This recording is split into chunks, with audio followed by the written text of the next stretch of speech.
Hello everyone, I am Alan Lex, local house husband and dungeon master, and today we are going to be continuing with the Nexus offline collab, featuring these 5 lovely people who are all with me from the start this time, only because this time I took quite a bit of time before I arrived at the stream. So, why don't you all introduce yourselves? I don't remember the order we did it in last time, so who wants to go first?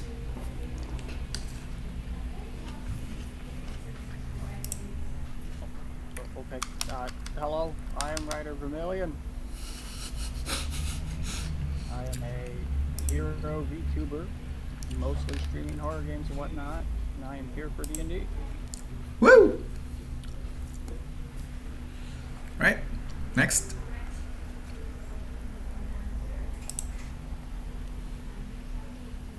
Hello, I am Gaia Vermillion, the plant girl who is scared of Majima Tsumi. Oh yes, that's right.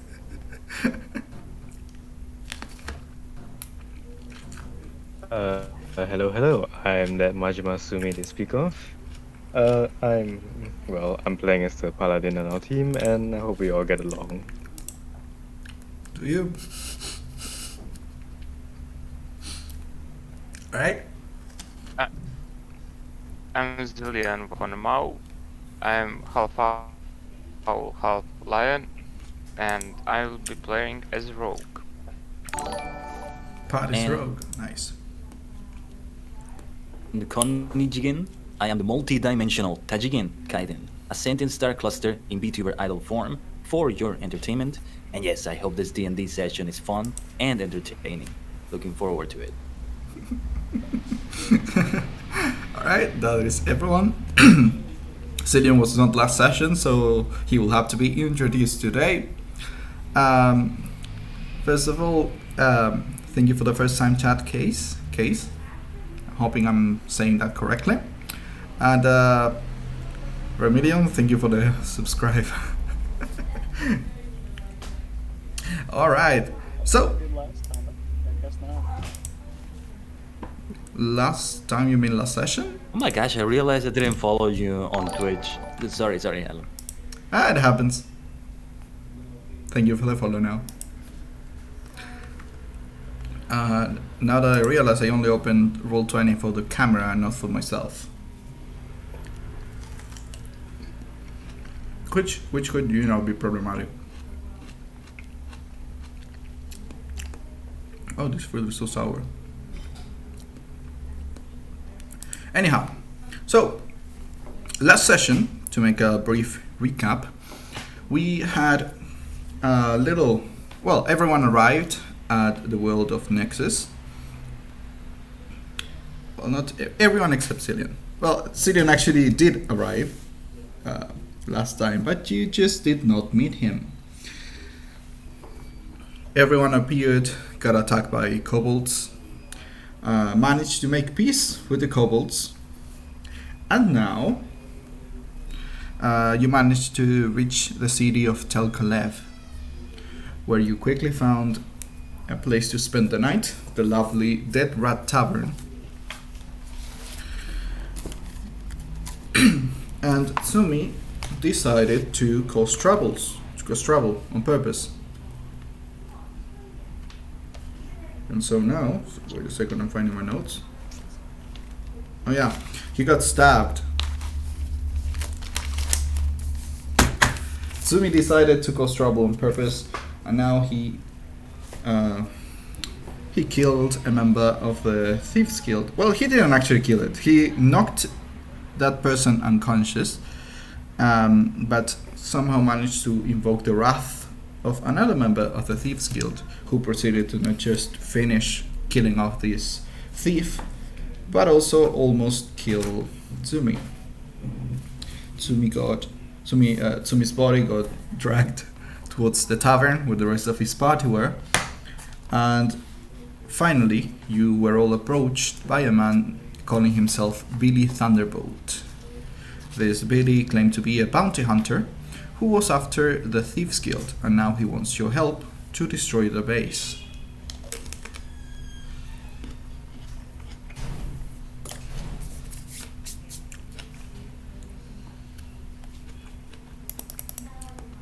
So, you're still at night.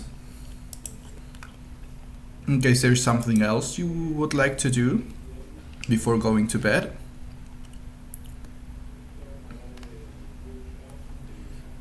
But if not, Is the tavern closed? the tavern part is closed, which means they are no longer serving drinks. Well, not open, just Okay, serving. doesn't matter because I'm not the one with the money. The only one of us who technically has money is Alright, I wanna clarify something here. I did not go look for trouble. I got into trouble. Okay, I got lost, and then I got mugged. you You got know? okay. Oh, But it was your intention. I got. Was it? No. Was it really my attempt? It would be an attempt if I didn't lose. So, but I did lose. So all fault is gone from me. I literally went with the other two last time because I thought, maybe a bar brawl is gonna break out or something. Maybe I have to, knock some heads. But no, instead I should have gone with the other power player.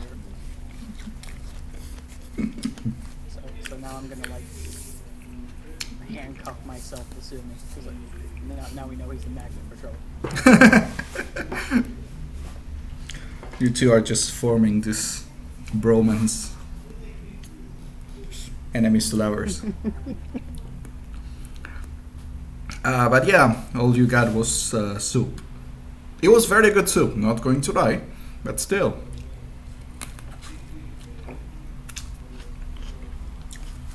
Tsumi is in pain. Poor Tsumi. So, Beat up, yeah, you got shanked in the rooftops. Let me just. Oh boy, everything is so slow today. I don't know. I'm not sure why.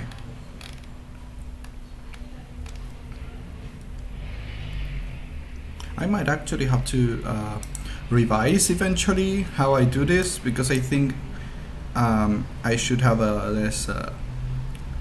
How do I say this? A less RAM intensive browser for the camera. Since it doesn't actually have to be doing much, I should try to find something that is not so heavy. Which is saying something. I don't know why 8 gigabytes of RAM are eaten so quickly by just 2 browser windows and OBS. Are Anyhow, you using Chrome by any chance? no, I'm using Firefox. Interesting. Gotcha. I saw off Chrome a long time ago. Well, not really, but yeah. I decided that Firefox was way more useful to me when I was using a computer that was from 2005. So yeah, anyhow. As I mentioned, you were all approached by this Bailey person. He offered you this deal and told you to sleep on it. So, let us advance the night unless you wish to do something different. Some little night visit. I think that's been enough excitement for the night. Gotcha. So, you advance time. Well, you go to sleep. That advancing time line sounded so strange. Let me just switch the maps here. Where is the map? Oh, right.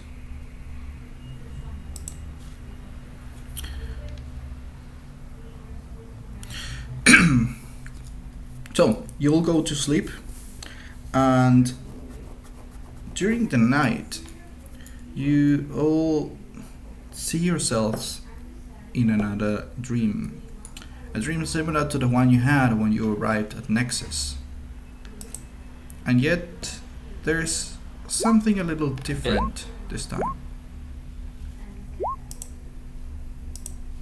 Oop. And yet there is something different this time. Sorry, just ignore the chat. That was my bad. Don't worry about it. I still have to switch tabs every once in a while. It gets updated. So, as I was mentioning, you have a dream this time. Xilion, you will have this dream too. In it, you see a figure made entirely out of light, with 6 glowing orbs around it. Each one of these orbs is a different color, you see. And when this creature, this figure of light is talking to you, you notice that one by one, these little orbs start to shine. Out of the 6 orbs, you see that one of them is green, one of them is purple, one is yellow, one is red, one is white, and the last one is brown.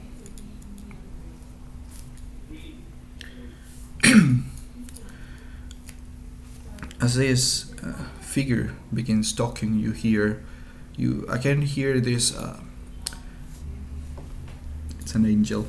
Yeah, you could say that if you know what an angel is, I mean, if you as a character know what an angel is, then that will be your first idea when you meet this figure. Although it seems to be lacking the glorious wings or the shining halo, it still has a sort of divine presence to it. Majima, you feel almost compelled to stand back, to stare, even to kneel, but you have left those instincts far behind now. And still the commanding presence of this figure awakens something in the back of your mind. And she begins to talk.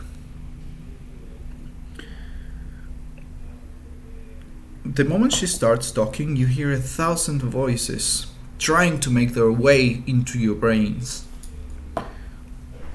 As she tells you, I don't have the voice mod, sorry. As she tells you that there is someone in your group that you shouldn't trust. Someone, one of these 6 people, is not to be trusted.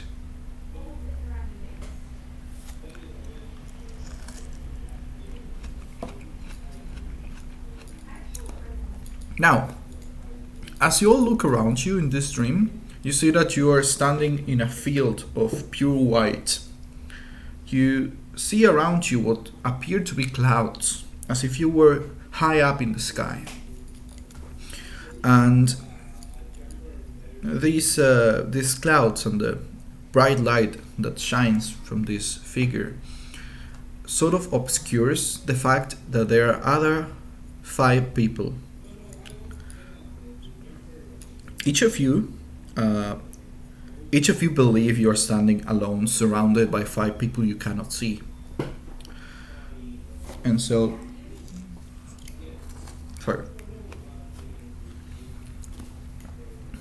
as you look at this figure and you look around you, you notice that yes, there are 6 people here in total, counting yourselves.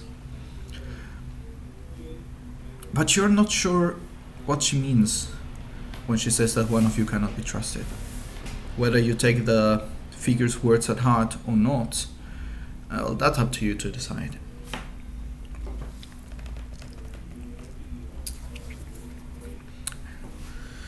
That being sounds scary? Yeah, a little bit. It will be more scary once I actually remember to put up the voice mod before, so that you can hear the 1,000 voices. And hi Kage-kun, how you doing? So, you finally wake up after this frankly disturbing dream. You at first seem to not recognize your surroundings, but then as everything becomes clear, you notice that you are in this room, in this inn room.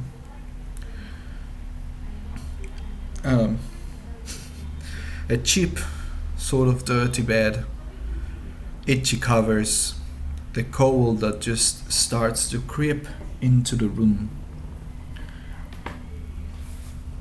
And the few rays of sunlight that start to shine through the windows. You're not sure how early it is. You all wake up at pretty much the same time. We will do this in 2 scenes. One is the group, the other will be Xilion. So, first the group. As you wake up, what do you do?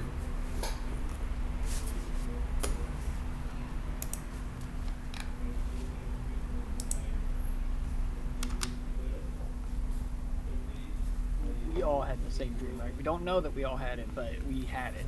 Yeah, you don't know that you had it, but all 5 of you, even Xilion, had this very same dream. Okay, so that. Okay.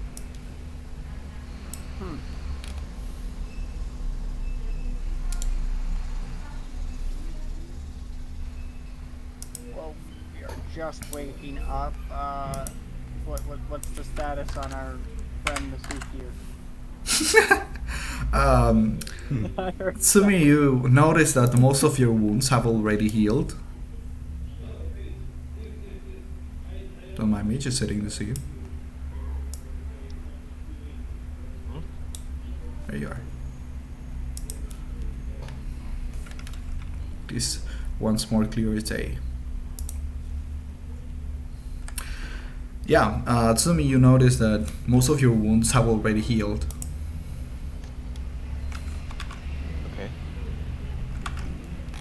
Like a long rest kind of heal, or? Yeah, like a long rest kind of heal. Alright. You're still a little bit wilder by this. Oh. Clear that, upon waking up, right? Mm-hmm. Majima looks kind of, he looks kind of like annoyed, angry. When does he not? Might just be a case of like, hey, he's not a morning person kind of thing. Right? But it's really not. He's just genuinely irritated by the dream he had. Mm-hmm. So, Gaia is probably not, if she sees him, she's not gonna be, Too thrilled. okay, I definitely should stay away. Yeah, she will most definitely not be too thrilled about seeing Tsumi's face right now.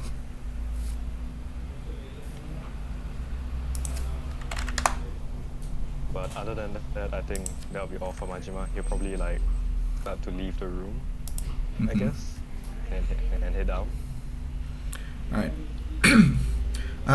One thing you notice is that there is a little desk, a little night table in this room, and on top of the night table you see a key. It's the key to the room. You remember that when they brought you in here, they left the key next to you so that you would have it on you. I don't know if they explained this to you, so the rest of you will have to tell me if you explained to Majima, but you have this room for 5 days. That's right, it is 5 days, okay. That's right.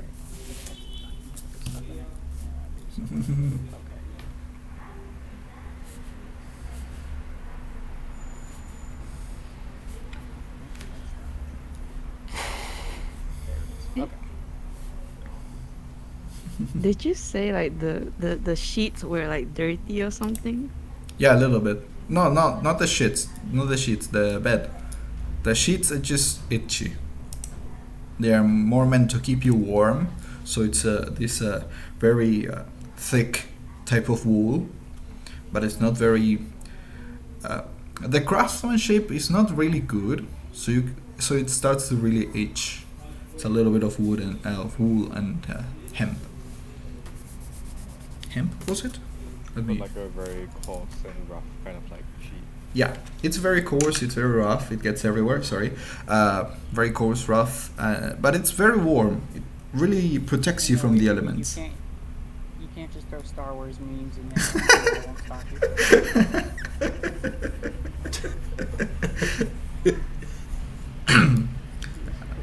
Chosen one, Alan. I couldn't stop myself. But yeah, it's not super dirty. It maybe has a little bit of dust and actual dirt on it. Because after all, like I mentioned, this inn is called the Dead Rat Tavern. You kind of expect it to be big hygiene in here. Is this VIP treatment? And VIP treatment. Did we pay for the VIP room? Yeah, you paid for the We rooms did. that actually have beds. Oh my gosh. I bet the like ultra VIP room is like the bed is just a dead rat. Giant dead rat. What's the basic like? It's Multiple dead rats. Multiple dead rats. That sounds like that's the ultra VIP. You get more than one. you can use them as pillows. The basic rooms are in the first floor, and they are like imagine some sort of cubicle with a bedroll on it. That's it. Those are the two copper rooms. They are pretty much the same as 2 pints of beer. I see.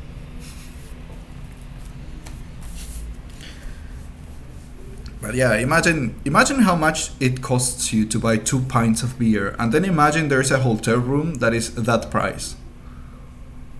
That's a cheap room. Yeah, that's why it's Expensive beer. yeah, but that's why. Yeah.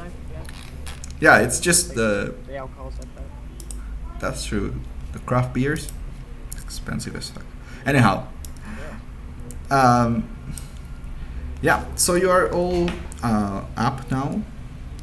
I'm guessing you make your way out of the rooms, unless Gaia has something to do about the room.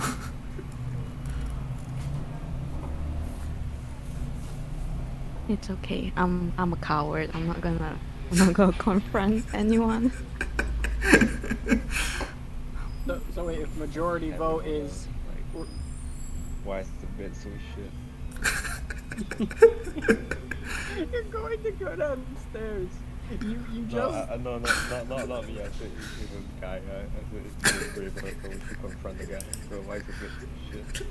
Oh, okay. I was going to say you got dragged in here last night. You're in no position to complain. Just going out like I want to talk to the manager.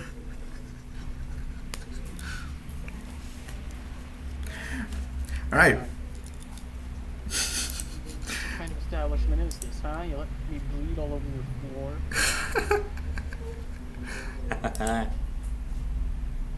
Okay. So, does any of you mention the dream at all? Like I mentioned, you all had the same dream. You all don't know that everyone had the same dream because while there were other figures around you, you couldn't really see who those people were. As soon as I can, I do mention the dream to everyone, Great. and that there are 6 of us. So perhaps more people in the party are missing. Well, there are 5 of us right now, plus. There are 4 of you. Makes Ah. There are 4 of you. Remember that Xilion is not yet with you. Yeah. 1, 2, Yes. 3, 4. Oh, right. Okay. Nope. I'm miscounting. Sorry. American education. No, I suck at math too. What was I gonna say?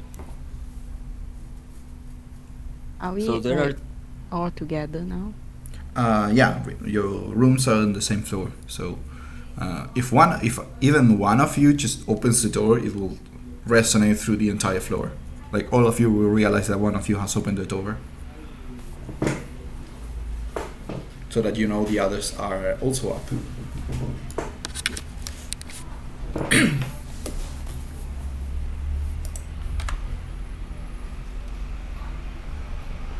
here waiting for someone to open the door.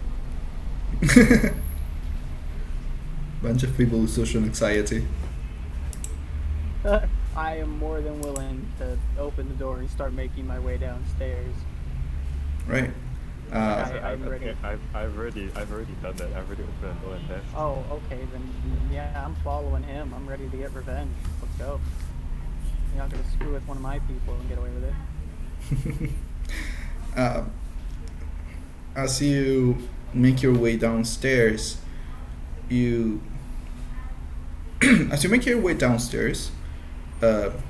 you see that some patrons are starting to coming to the tavern. Some others are just coming down from the rooms on the first floor.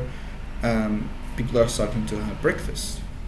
The innkeeper, as he sees you, he says, "Good morning, y'all. Here." And he produces a plate of what seems to be mashed potatoes and one sausage. And he hands it over to the first person he sees, which I assume is either Majima or Vermillion. He's in front of me, so he gets first mashed potatoes. Oh, you said plate. My brain processed that as blade. I'm like, I don't know how he's making blades that are mashed potatoes. You know, more to him. So how much is this? It's with the room. You know, the fancy room's got the free breakfast. He then takes another plate.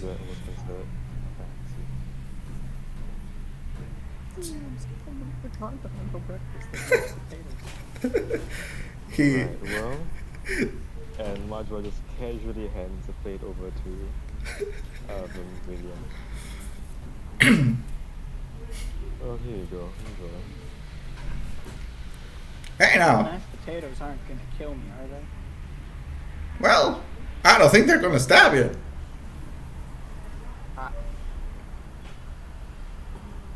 Screw it. I'll eat them. Or I could put them in my pocket. Don't do that.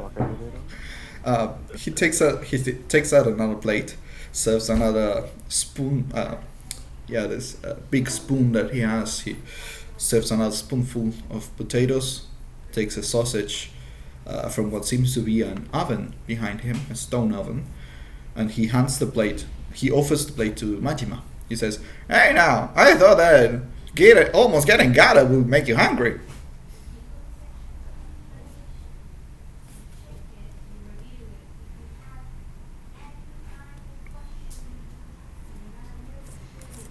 Majwa just kind of like begrudge.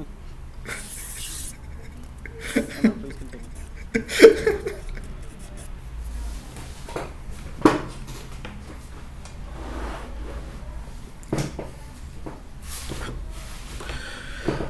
So once Khaiden and Gaia also come downstairs, he will also offer you a plate of food. He will inform you, of course, that it's free with the fancy room, as he keeps calling it. And as you all probably or not, innkeeper accent 10 out of 10, thank you. As you all have your breakfast or not, depending. By the way, as you taste the mashed potatoes, they do taste like potatoes, of course, but they mostly just taste like lard. They are very greasy. You assume that it's like they are like maybe half just lard and some butter. So yeah, they are very difficult to eat. We paid for the fancy room, and I'm getting like half-cut mashed potatoes, like these street dealing mashed potatoes. Yeah, pretty much. Kind of like takes like a mouthful, tastes it, spits it back out. Like, alright, I'm done. There's also a sausage that looks a little more inviting than the mashed potatoes. I'm just gonna watch them eat the sausage. Yeah, I don't know about that sausage Oh, after the reaction. potatoes. I would be more than happy to pass the sausage around the table. The one on the plate. Oh yeah. Also, he also hands a cup of wine to all of you, like these little mud cups. You know what? Yeah. This is a cheap but resistant cups made of mud, like heated. I don't remember what the process is called, but you know what I mean. And they have warm red wine that tastes just a little watered down.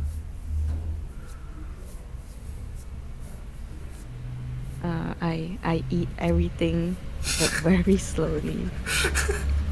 The sausage doesn't actually taste too bad. It tastes far better than you were expecting. Like a very nice street hot dog.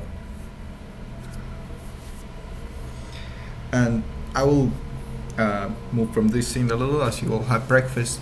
Xilion, you have this after having this strange dream and being told that one of 6 people cannot be trusted. You open your eyes and you realize that you are not in a place you recognize. You see streets of people walking from and towards the gates of a city. You realize that you are sitting up against the wall of a building, and from where you are sitting, you can see directly towards what seems to be a city gate. You see guards standing, checking the people who come and go. You see people with guards entering and leaving the city. People with armor, people carrying weapons. This seems to be quite the active city. And, well, you're sitting on the floor. What do you do?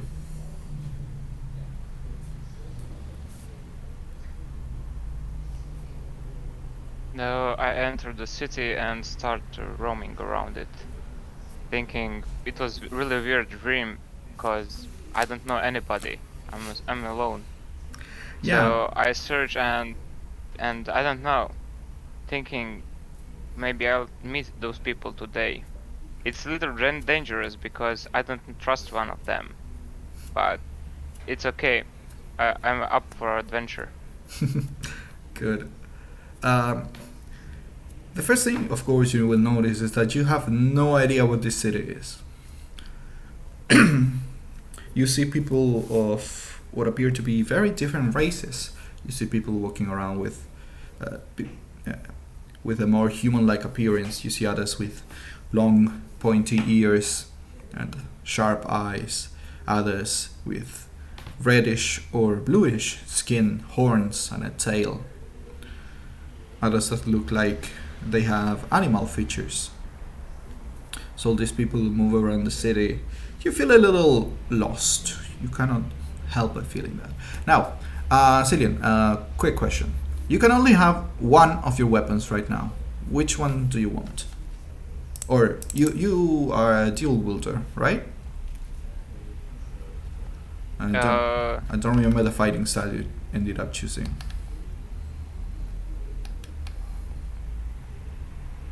You mean between short sword and short bow? Alright. Pick. Between those two, or Yeah, between those two. You don't have any of your equipment. short bow. Short bow. Okay. You see that next to you, when you were sitting on the floor, there was a short bow, and also by your hip, you see that there's a quiver hanging. So the only piece of equipment and all your inventory that you have right now is your short bow and your arrows. That's all you have. You are wearing some common clothing. You don't have armor yet. Yeah, that should be it. So let's unequip your armor whenever you can. Although it's like a 1 AC loss, so it's not really that urgent to do it at the moment. Anyhow, as you start walking around feeling rather lost in this big city, I should put you on scene 2. Just give me a second. Oh man, this is going slow. Anyhow, as you start walking around feeling lost, you see that one person approaches you. He's a man with red hair, a long leather coat covering most of his body, an unkempt beard, and what you notice more quickly maybe is that he has a bayonet hanging from his to his back. He approaches you and with a smile he says, "Hey, sorry, I couldn't really help but notice that you seem a little bit lost, my friend. You new in the city?" Indeed I am. Right. So, well, what? I don't know what to ask. Where am I? What is this city called? Oh, this is Collab. I will write it in the chat just so that you have it written. Wait, dang it! Give me a second. There you go. Collab. This city is Collab. Welcome. How did you arrive exactly? I've been watching the gates for quite a couple of hours and I didn't see you. Would you believe me if I said I just woke up and have no idea what happened? Make an insight check, please.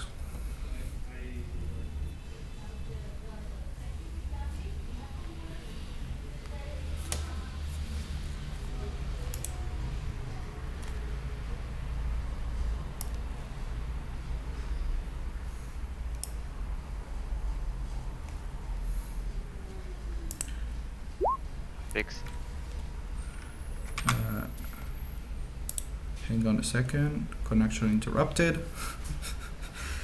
Just got this. Oh, there you are.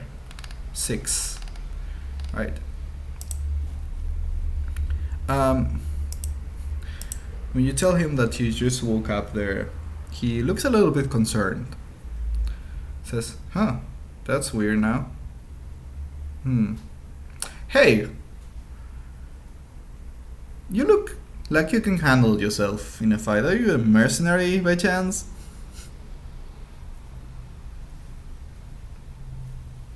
Not officially, but yes, I can fight. Now that's... And I currently don't have a job, so I'll take it if you offer. For money, of course. Of course. Money makes the world go round, you know what they say? Alright. Exactly. Since you seem to be a mercenary, would you be willing to be hired for a little job? You see, I see myself in need of a few strong arms that can accompany me in a little cleanup. Let's call it a cleanup, yeah? Tell me, have you ever been robbed? Have you ever been pickpocketed, assaulted? Just have a prized possession taken from you? Many have tried, but yes, I had been pickpocketed. Especially on these occasions when I don't remember last night and I don't really have anything on me. Yeah, I know. Isn't that just the worst? Yes, it is. Wouldn't you like to take a little revenge?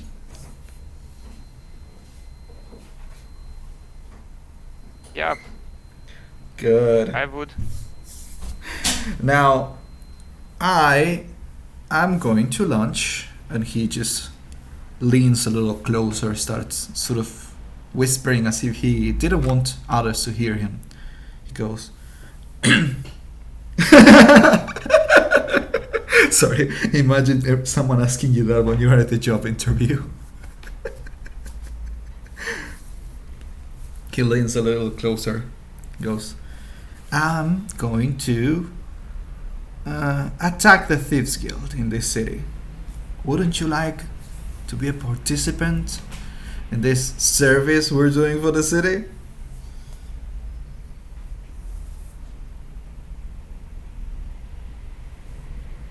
Are they really bad? Yeah, of course. I mean, some dude just got stabbed last night. Will that dude come with us? Oh yeah, of course. He already talked to his friends, and I'm sure they're going to want some revenge. So, what do you say? I'm actually on my way to meet them right now. Would you like to, meet the party? Yes, I will. Alright, come with me. Oh, by the way, what's your name? I'm Xilion. Xilion. Nice. Had a nice ring to it. I'm William, but most people just call me Billy. Billy Thunderbolt, a bounty hunter, at your service. And he extends his hand to you. I greet him. Come on here. We'll discuss your pricing once we meet the others. Yeah? Okay. Good. And with that chuckle, he leads you further north in the city towards a tavern. Now, the rest of you, remember that Billy told you to sleep on the offer, on his offer of attacking the Thieves Guild. Just wondered. Anyhow, will you be discussing what Billy told you?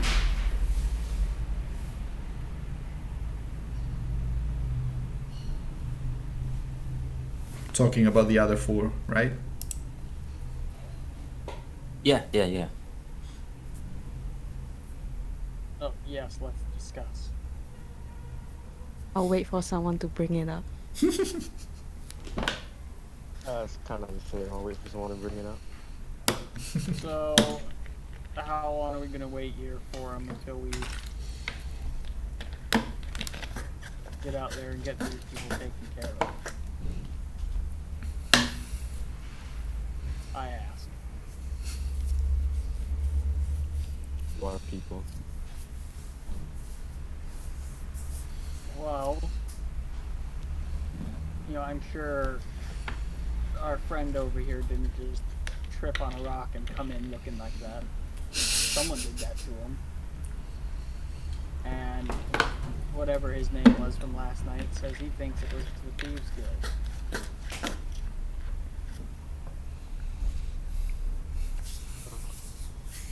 So you want us to wait for him here? Well, that is what he told us, right?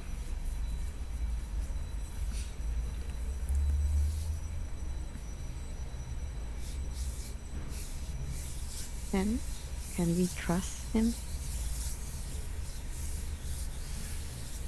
Well, I don't know about any of you guys, but I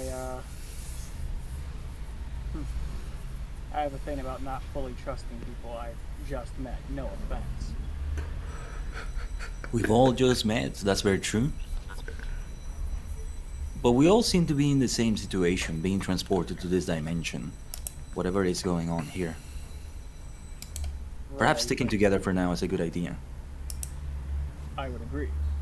But my main concern is, should we trust Billy? Whether we trust him or not feels like a very dangerous mission to me. Look at what happened to Majima here. Well, Not sure if we're capable for that. Well, I gotta take 2 people. Okay? Well, even so. He can take down 2 people. There's 4 of us. That's at least 8 people. I like those odds. It's a whole thieves guild. I'm assuming there's gonna be at least a dozen people inside.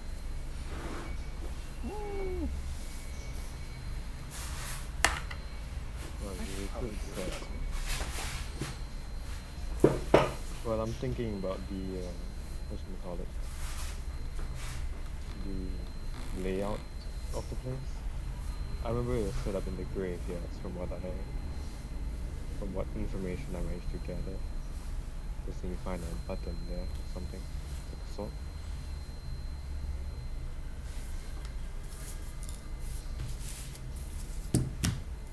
We would have to ask this Billy Thunderbolt how many there are, what the layout is, perhaps. Discuss it further with him if he gets back. Well, you know, if it's in a graveyard, I presume it's underground. And well, he can always smoke people out. Oh, still wouldn't hurt to ask. Assumption leads to failure, my friend. I agree. And well, he might not really know much. So we still be wandering in his out again.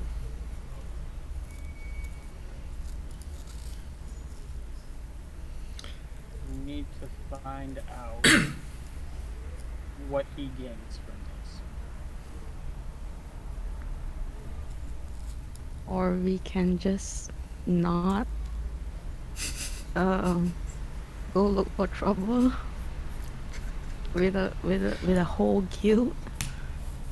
Well, I'm sorry to say this, but we didn't have to look for trouble. One of us already did, and we found it. Now this is us just finishing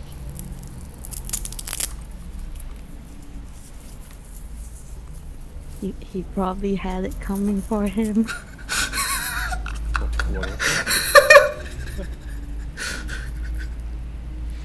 I avoid eye contact. I look away.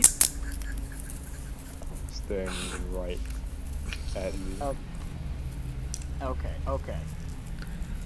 Not As we like just threateningly, I'm just looking at your direction, just like, what's the problem? Trying to understand. We already have 12 people supposedly at least that we're planning on supposedly going after. We don't need to add another 3 to it. Well, I for one would like to check to get used to my skills here. And I start sort of like moving around, sort of stretching, sort of flexing my body. This Right. body of mine here, I want to get used to it, so to speak. Right in the middle of the tavern, you mean? No, well, I'm sitting down. Nothing too big, not like a big stretch or flexing or big, just like moving my arms and just a little bit. Right. Just paid for 5 days and the celestial being's already trying to cause a supernova in the tavern. Alright, as you're all Why would it discussing... Good. Sorry to interrupt, but yes, you'll get interrupted. As you're all discussing this, you hear someone open the door just wildly, as if he was entering a Wild West tavern, going, "Hey everyone!" Everyone just looks at him for a second, sighs, and go back to the business. He looks around, smiles, and you recognize this is the guy from last night, Billy Thunderbolt. This big grin on his face. He looks around, scans the room, and he sees the 4 of you and walks towards you. You see there is someone following behind him. You see a man. Describe yourself, Xilion, please.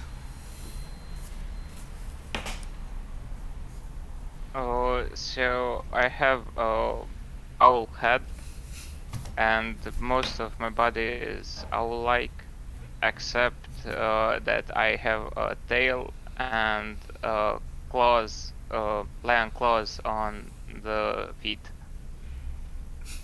and the hands. Right. Considering you're not wearing your armor, what exactly are you wearing?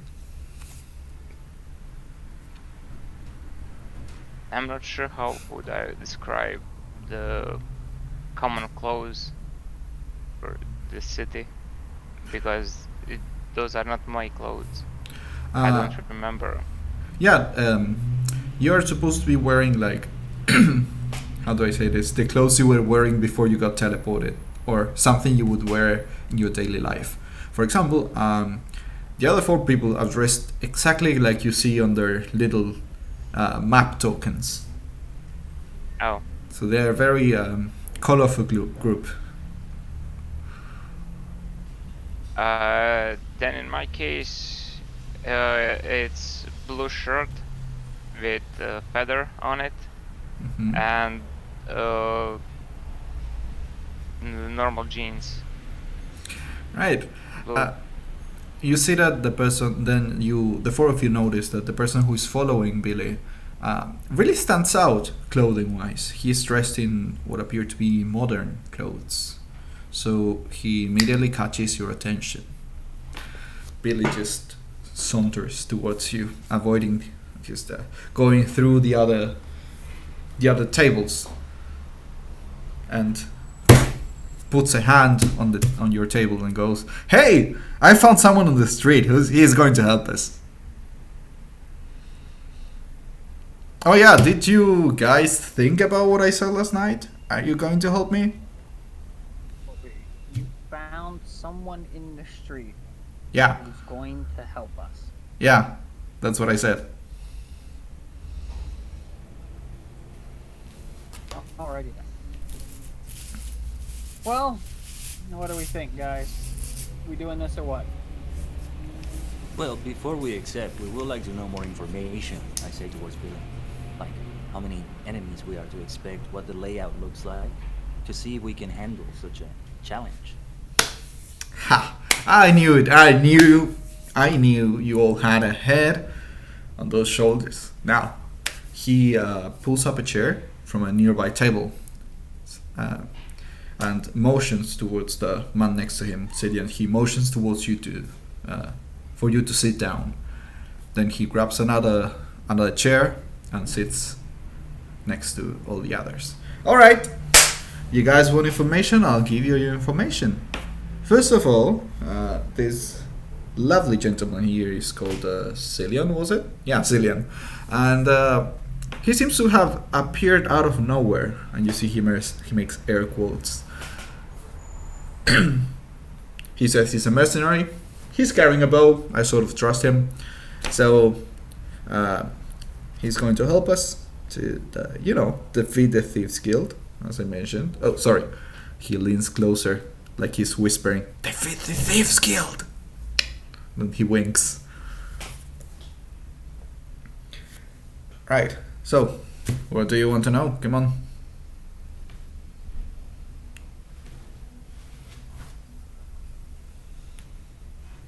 Well, as I mentioned, do you have an idea of how many enemies we are to expect inside? We're not going to go fight an army. No. What is the layout? Well, What is the layout of the hideout? well, you're not going to find an army exactly. I would say there are about, 20 to 30 people? Sorry, 19 to 29, because your friend here just decided to butcher one of them in the streets last night. Yeah, did he tell you? He butchered one of them. They found him with an arrow on his throat and like 3 stabs on his leg. Quite the number. See? Is that what he did? Well done. Well, I mean, he also had some troubles himself, as you can see. oh yeah, definitely. I don't think the arrow was exactly your friend's fault, though. I mean, I don't see him carrying any bows unless he decided to steal one of yours. And he points to Khaiden. But Yes, of course. aside from that, Yeah, they found one of the members of the Thieves Guild just butchered in the street. Dead. Near your friend. And there was also a pool of blood next to him that wasn't his. So whoever got him, he also got a little bit of payback, I'd say. Now, you should be expecting 20 to 30, maybe, unless they got more members when I wasn't looking. They are relatively new in this city. I think they are part of a, they are just a cell of a bigger bug's nest. If you catch my meaning. They must have just separated from the main group and decided to install themselves in this city. You see, there are some old sewers that run under the city. There was a few entrances some people made in case of a disaster, and they seem to have decided to use those for their quick entrances and exits. Now, I don't exactly have a layout of how this place is going to be, but it's going to be a sewer. So you can expect some places to be a bit more cramped and some places to be very wide open. I hope that's not a trouble. I hope you guys don't mind the smell of the sewer.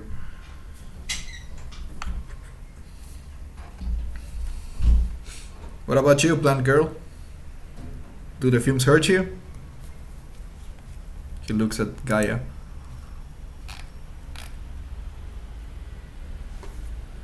I mean, I don't even have shoes on, and you want us to wage war with like a big scary guild? He leans to check that you have no shoes on. Ah, funny. Well, now that you mention it, I'm not exactly starting to lose faith in the four of you, but I'm starting to see how this could be a little bit of a rushed idea, So, how about this? I can wait for you for about, let's say, a week. And in the meantime, why don't you try to, gather a little bit of money, experience, the usual thing. Just make yourselves known a little bit. Hi, I'm Gaia's friend. Nice to meet you currently at class. I wanted to pass by and wish everyone a wonderful day and stream. See you soon. Oh. Sorry, I was reading the chat. Yes, proceed.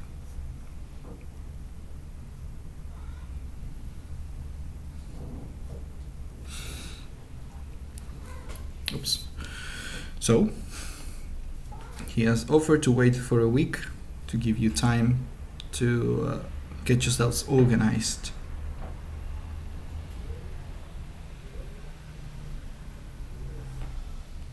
So we're planning the attack for a week. Yep. Oh, okay. You will have a little time to, get organized, get a better equipment, or any equipment at all. I guess that is a good point. Yep. Yeah, speaking of coin, I already promised our friend here, Khaiden Xilion, that I would be, of course, paying you. Oops, what was that? Rosiani, thank you for the follow.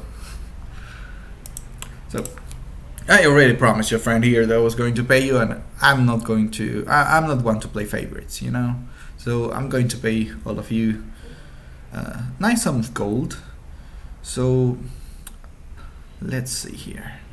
How about 50 gold to accompany me, and then we can also split whatever loot we get from the thieves. What do you think about that?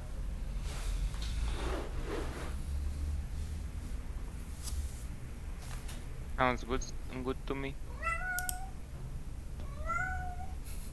Sounds good to me too. If we take the job, of course. Of course, of course. Now you see, I am a bounty hunter by trade.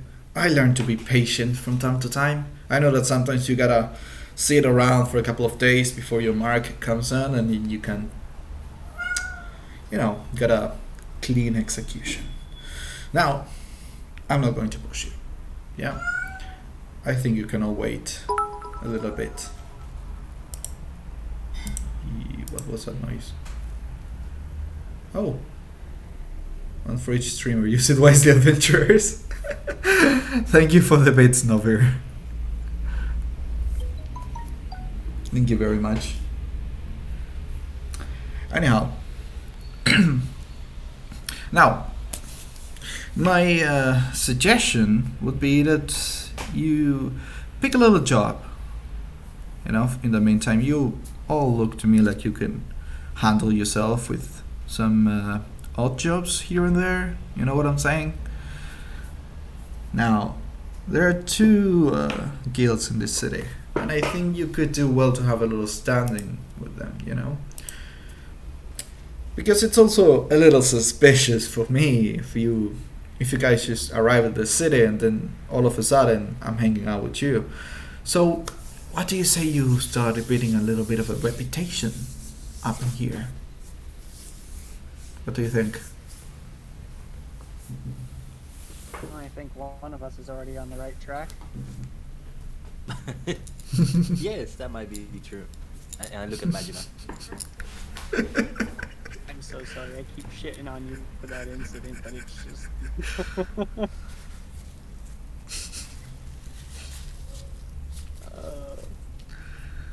Sorry, Martin, I love you.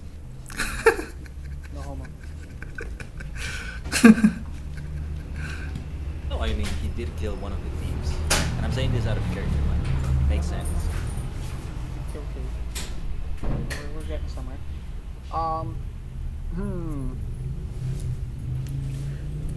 Two guilds. Can you wait a second? You just discuss this between you. I will mute for just a second. Yeah? As soon as I find out how to... Oh, here. There. Sure. So, as I was saying, tenés en... Algo en el horno. Tranquilo. Sí, tenés comida en el bromance. ¿Tenés pollo en el horno? Sí, estaba pensando si era eso o era horno en el pollo, perdón. Tenés pollo en el horno y tenés... Fuego en la sangre. Sí. Ok, mi amor, tranqui, yo me arreglo, no hace falta. ¿Cómo? También tenés en la heladera y ensalada, toda esa bolsita que tiene la ensalada de repollo. Ok. Bien. Alright. Back. So. So, what do you think? If you guys accept, I'm going to put up a little bit of a good word with the guilds for you. Just for you, a peace offering from your friend Billy. That would be good. Oh, very kind of you. I don't see I don't see a reason why you shouldn't accept. Good. What guilds though? Well, If you remember from the other day, guilds are kind of like they're kind of places where you can get jobs. No, like what kind of guilds? What specific guilds are we talking about? The Mages Guild, the Warriors Guild? exactly those two. I think there was a Mages and a Warriors Guild, those two. Yep. What was those two? Oh, okay. Yeah.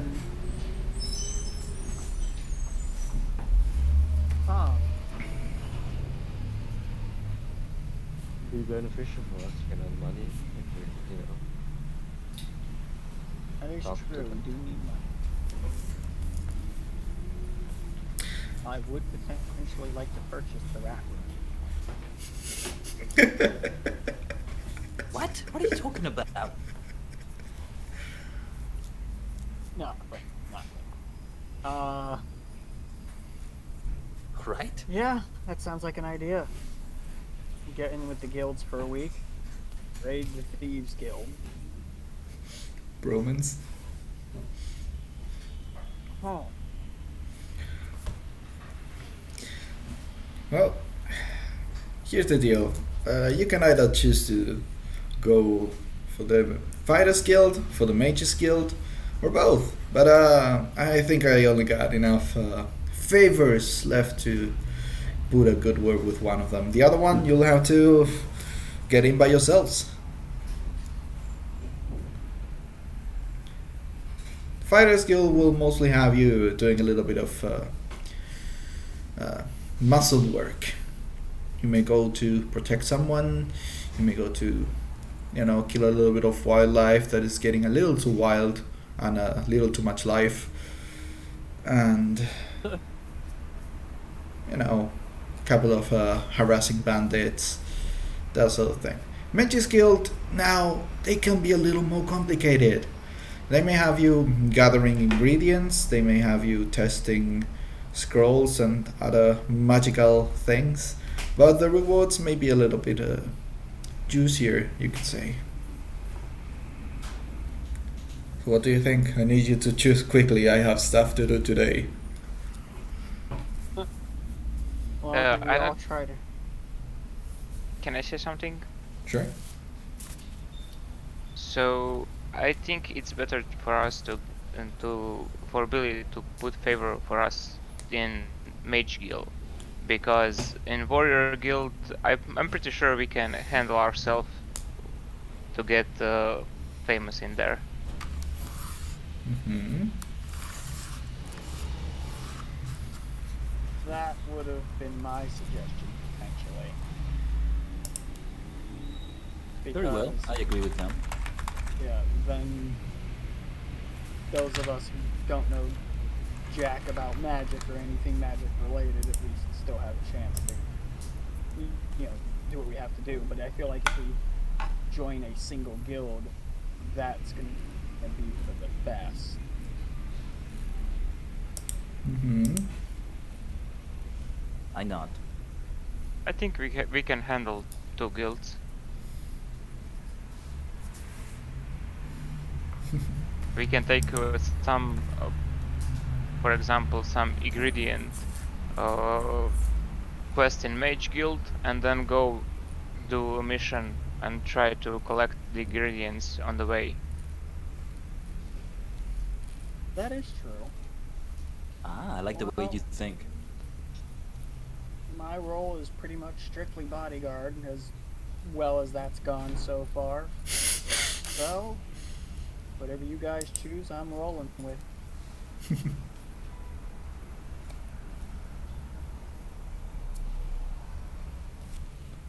So, what's it gonna be?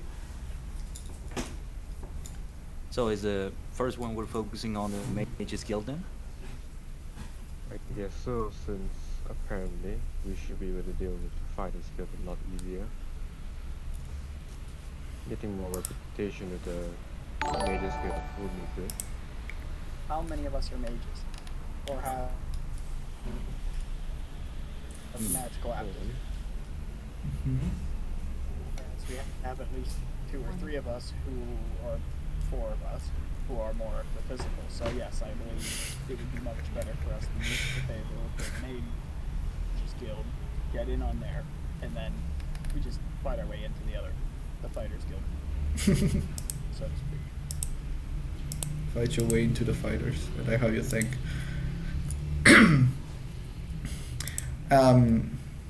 First of all, thank you Nova for the follow.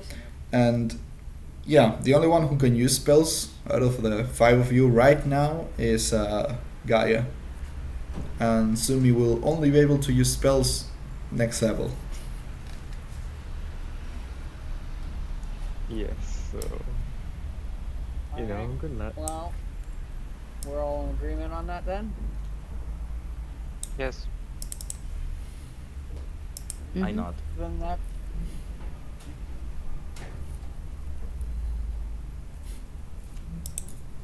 that's how we'll do it. We'll go the route that our new friend has given us. Mages Guild. Mage's Guild it is. Now, why don't you all come with me for a second? Yeah. He looks at your plates. Some of them unfinished, I'm guessing. Those. Unless you guys want to finish your breakfast.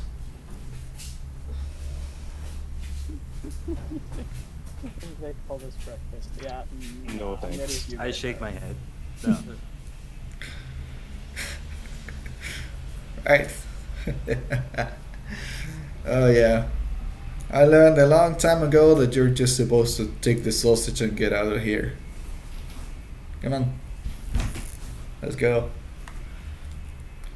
And he stands up and walks towards the door of the tavern. God, if I had a piece of gold for every place I went to, I should have just taken the sausage and left.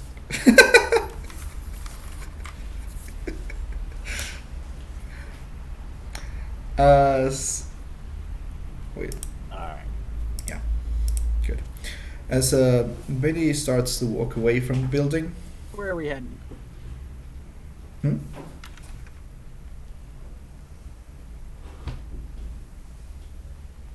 Sorry?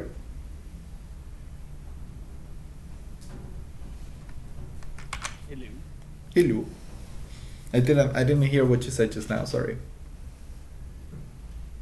Oh. Well, so where are we heading? Well, we are heading towards the Mages Guild. Come here. He starts to walk. Wait.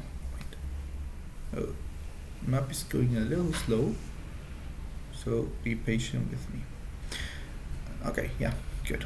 So he starts to walk, and he guides the party through some through a main street and then through an alleyway. Majima, you probably feel a little bit on edge walking on an alleyway.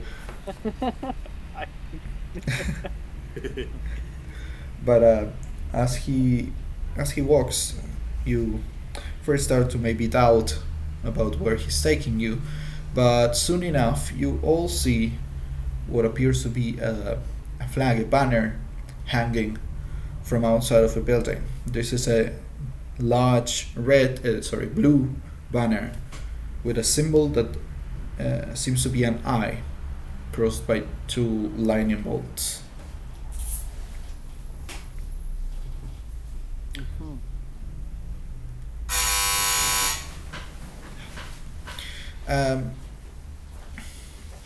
As he approaches the building, he first turns towards you and says, "Now, just let me do the talking, yeah? Unless I actually ask you to say something, yeah? Now, All right. you all get into. Give me just 1 second."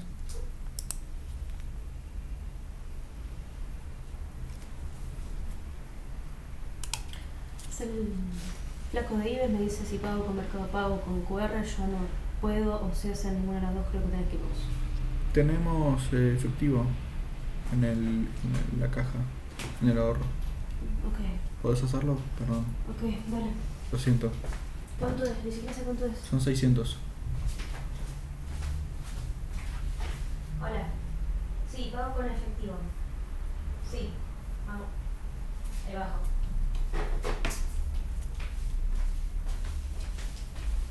Perdón.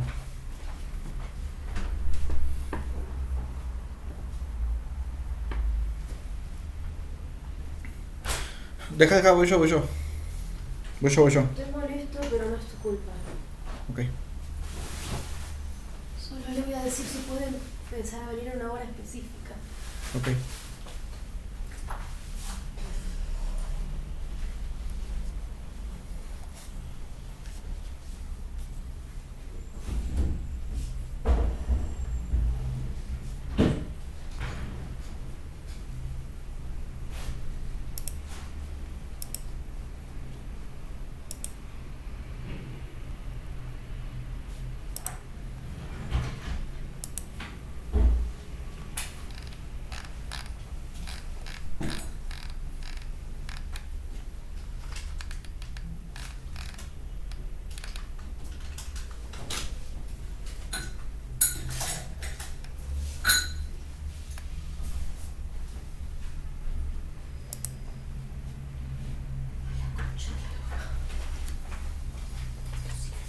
¿Eh? Estoy tosiendo. Yo bajo. Pero yo le dije que voy con efectivo, luego. Le pago el Are we mercado. going Le tengo que to avisar. be in silence this whole time? Oh, I mean, if you'd like to chat, I'm more than happy to chat. Yeah, we were just waiting for Alan. Ok, dame un segundo que aviso que voy a Because you estar know Alex un minuto. streaming, so I just thought it would be, Oh, it's yeah, you know. pretty weird to I just. completely forgot about that. Yeah, that would be a good idea, huh? Yeah, please do entertain my chat when I'm silent. I'll be back in a minute. Sorry, something came up. I'll be back in a minute. Do entertain my chat, please. No worries.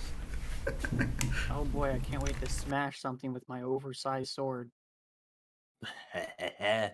Spoken like a true barbarian. Listen. What if we just take over the Mages Guild? Takeover? What are you talking about? Takeover? You know, just go full Elder Scrolls. We just wipe out the Mages Guild, and we are now the Mages Guild. Access to all the Mage Guild funds. There's other ways to do things in Elder Scrolls too. You don't have to like murder the entire guild or smash things. But that's the most fun. There's other ways to have fun.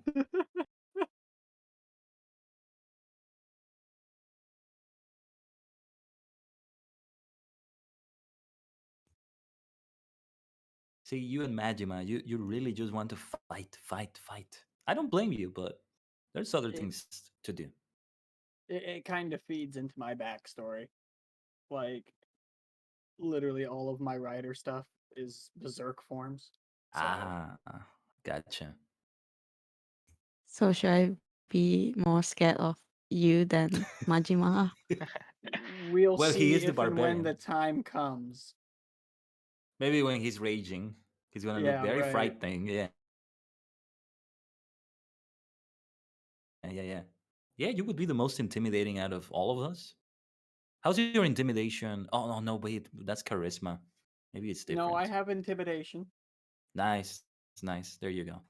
I actually have technically I have 11 charisma because I have 0 multiplier, but I do have an intimidation of 2. Oh, nice. That is higher than mine. Never know when it might come in handy. Very true. I also have intimidation too. Oh, there you go. You're both going to scare people off. Well, listen, it's not my fault I turn into some weird looking armored wolf thing with large ass claws. Or at least in another level I do. I'm looking forward to seeing that. I wish I had a finished photo to change it out with when that happens, but it'll be great. I'm hoping to also do like a Kamen Rider thing with some of the skills I have. Because I'm supposed to be able to summon like these astral things as I gain levels. Until eventually I can summon like a helmet and even a full armor. Sort of translucent astral looking thing. Like But it starts gradually. Okay, I got you. And then essentially kind of just have like a whole thing of like bound armor. That's an idea. Yes, it's my intent.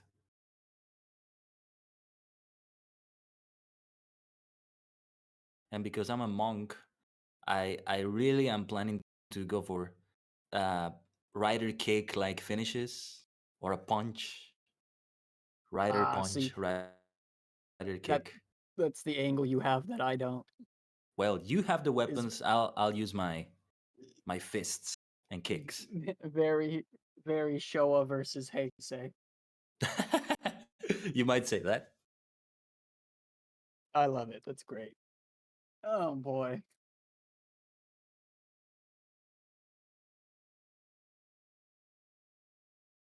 It'll be interesting having to try to force all that into 2 rage turns, though. Although I guess I can find a decent way to explain that. Just talk it with Alan. I'm sure he'll figure it out.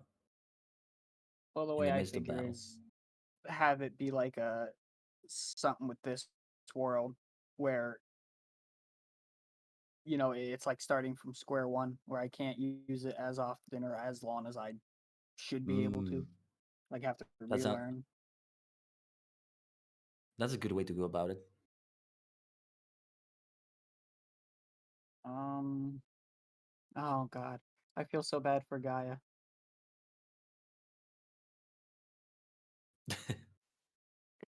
It's okay. Like, I'm along for the ride, but like, I'm over here, swinging around. Poor Gaia's along for the ride with like 3 scary people, 2 scary people. Just scary people in general. She's just here with her plant. I mean, I'm fighting when it comes to fight, but I'm not just jumping into fights like a maniac. Listen, I didn't go into this saying I was sane. I mean, I am a maniac, but not that type of maniac. I don't know. I'm kind of jealous of Majima here. He's the only one who's well, no, not true. I guess if you technically count the beginning, we all had a bit of action, but he's the only one who had like real action. His own solo. Yeah, he had his own. It was a solo mission. quest he had there. It's a solo fight.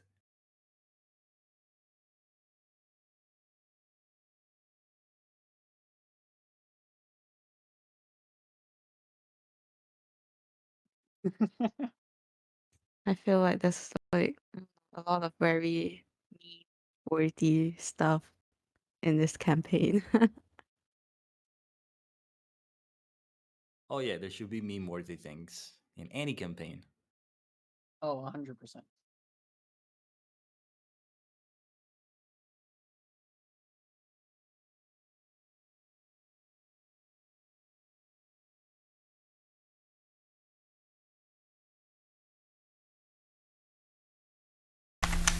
As they say, what is a campaign if not a sum of its memes? Hi everyone. I'm back. And I'm here. I'll come back. Right, were you talking about Die, anything? monster, you don't belong in this world. sorry, it was a reference to Castlevania. What is a man? What is a man? By humans who wish to pay me tribute. You reminded me of that. But enough talk. See, How about I can you? never think of that cutscene from Castlevania properly, all because of that one video where it's like the Discord trying to do it. Oh, I haven't seen that. Haven't seen that. Seen that? No, please pass it Oh on. my god, I am sending it to him. I have to. Please put it on Discord because I want to see it too. Anyway, Yeah, I'll check I it have later. I have to send the Gmod one. The Gmod one's the best one. Gmod just makes everything so much better. Like the reading of what was it called? The Half-Life fanfic. I don't remember what it was Oh called. my god, yes. Oh, that's Half-Life Full Life Consequences. Full life consequences. Yeah, that one. My god, the title alone is hilarious. It's so good. It's like this. It's on sort of the same tier as the My Immortal fanfic. You know, the so bad it's good. Oh. Although I would say- I'm hoping this one was made bad in purpose. The only thing better than that video is the same cutscene, but it's about the Uno. The Uno? You have Uno. You have Uno! Oh, I have the oldest Xbox known to man. You have Uno. It's oh, it is. It's actually in the related. Amazing. Amazing. So let us continue. Yeah. We were about to enter the Mages Guild, right? Yes, and as we've sat in front of the entrance to the Mages Guild, Vermillion over here has made it quite obviously known that he wants to smash things. We're not going to talk about Things. Who the is rest of it Things? at the Mages Guild. Who is Things? Majima is Things. Anyway,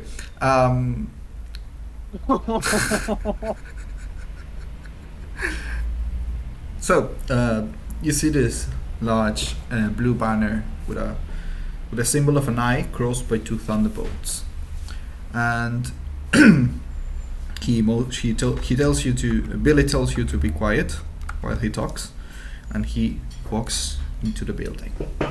You will follow him, and what you see in front of you is a large hall with this sort of desk. This sort of desk against the wall that is a semicircle. There are two people behind this desk and a bunch of items on top. One that seems to be some golden scales. You see a couple of potions. You see a pile of scrolls.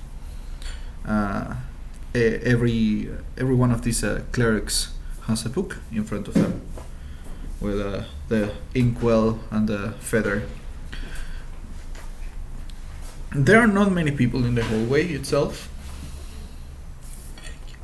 There are not many people in the hallway itself. You see that most of the people who are here are dressed in these long blue robes, and the ones that have these blue robes, they are the same shade of dark blue as the banner outside, and they also have the same symbol on the chest. There are a couple of people who seem to be commoners. There are three of them who seem to be just normal people, just commoners. They are all standing in line next in front of one of the two clerics. Billy just waltz inside, just greeting people who don't seem to greet him back. And he approaches the cleric who is currently free. And he goes, Hey Natasha, missed me? The cleric is an elf woman who seems very annoyed. She seemed annoyed the moment she saw Billy walk into the building. He goes, Hey, I'm here to cash this little, the little favor I did for you all some weeks ago. Listen, it's not going to be anything bad. I promise. I'm not going to ask for that again. I actually just want you to sign some friends up in here, yeah? It's going to be some quick work. They just want to, work a little, make a little coin. Nothing bad, nothing much. They're new in town, yeah? Come on, do me a favor, do me a solid. She sighs, goes, all right, I will sign in your friends and you will leave this building right now. Oh, don't do this to me. Don't do that to me.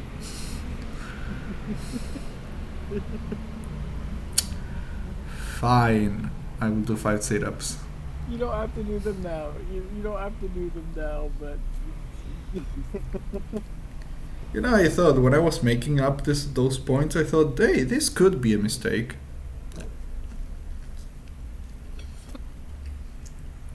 I will not do them at this present moment. I'll do them when we have a little break.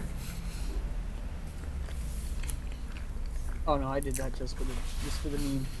Just for the meme. Yeah, I get it. You're perfectly fine. I get it though. You see it and you think, I could just be a menace today. Make extreme exercise. Oh, Well, I do sit around a lot, so it's good for me to exercise, I guess. Anyhow, so where was I? Oh yeah, fine. I will introduce your friends. I will sign them up, and then you will leave. Yeah, you will leave, and you will not. Next time someone redeems it, we all do it. Don't. Oh yeah, you all do the sit-ups. Nice. Group activities.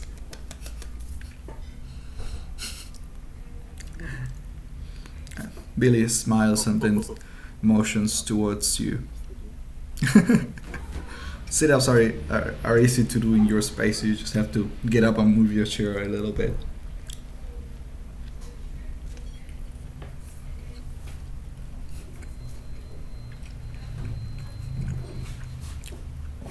So Billy just seems to be celebrating.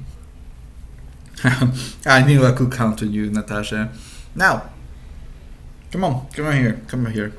He grabs Majima's arm and pulls him closer. Come on, you first. He gives you a little pat on the back.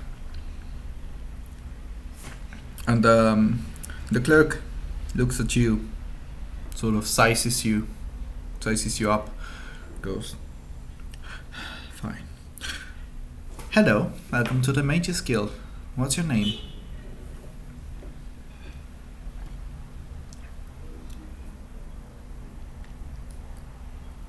Maybe we should have our resident magician or mage sign up. All of you will have Taking to. all our names. All of you will have to sign up individually, so don't worry about it.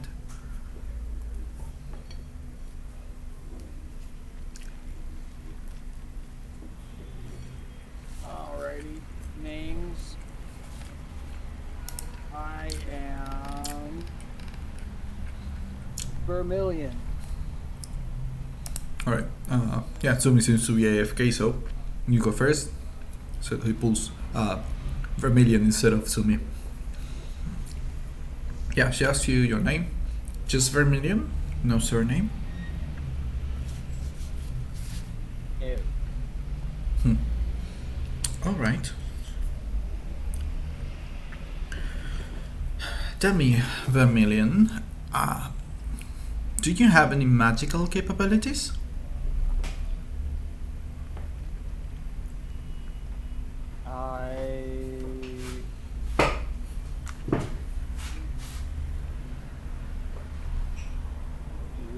No.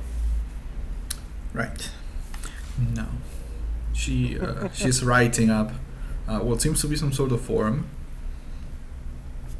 No.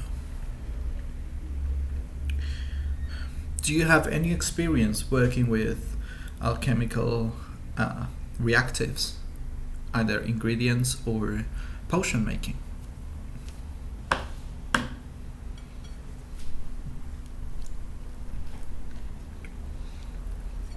Once able to use a potion and accidentally turned my black trousers white.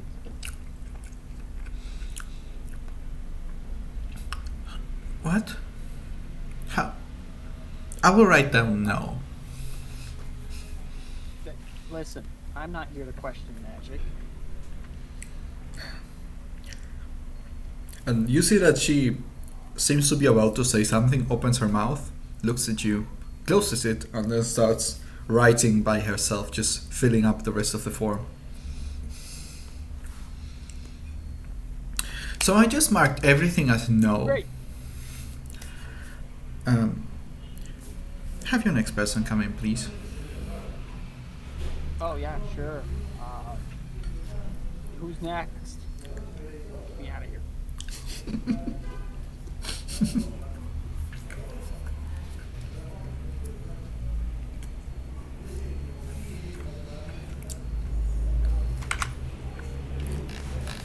All right. Yeah, go Gaia. Gaia, you should go in. Because she asked specifically for you, because she said she felt magical energies. Yes, right. Okay, I'll go then. Just so you know, you're all within hearing distance of the of the clerk. That's perfectly fine. It still fits character. So Gaia approaches and she says, "Name, please." Gaia Viridian. She writes it down.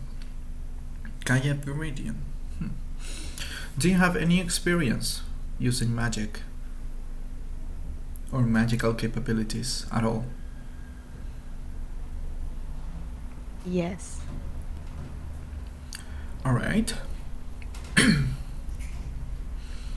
What is the highest level of strength you can reach with your spells?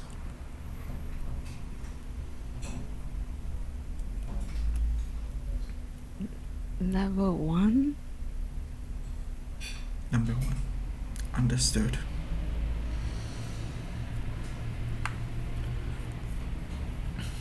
Do you have any experience with alchemical ingredients or reactives, or with potion making?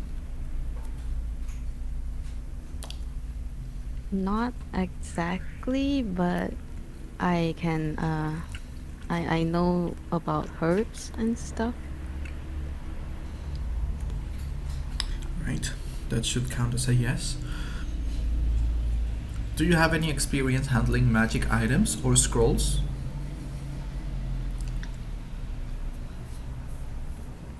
Yes.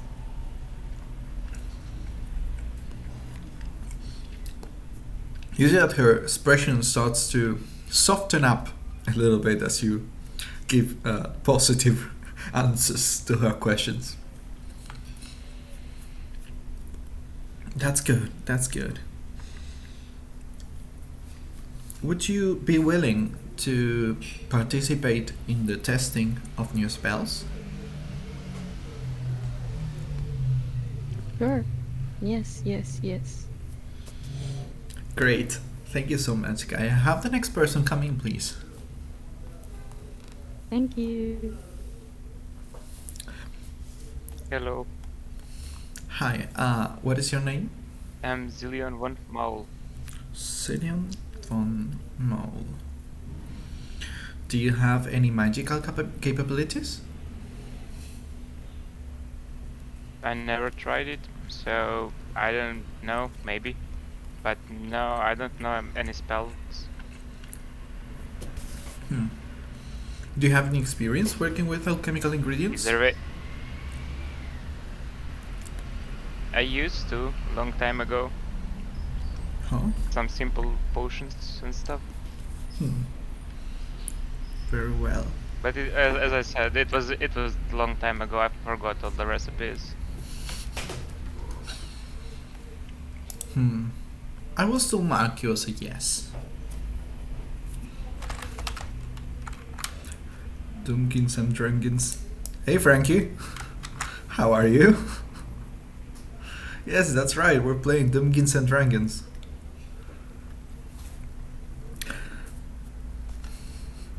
She continues writing. Have you handled magical items before or scrolls? No. Very well. She finishes marking some things in the sheet, and then looks up at you again and says, "All right, have the next person come in." Eating chicken. Okay.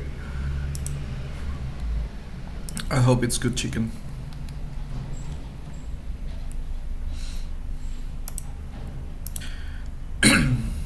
Let's see. Khaiden, Tsumi, are you guys here? Or did you go AFK? No, I'm here. Oh, cool. Then go up next. Me too. Okay, let's first go with Khaiden. Very well. Hello there. What is your name? I'm Khaiden Xilion, and I tell her how to spell the name, to be specific. Good, good. Well, you have already heard me ask some questions to your companions before, so why don't you tell me yourself? Well, alright. I don't think I have any magical knowledge. No, so I would say no on that. Hmm. And I think I do have experience with alchemical potions and the like. Not crafting them, but using them. Oh, If that that is could any be help. helpful. That could be helpful. Yes. Very well. Have the next person come in, please. The last one, I think.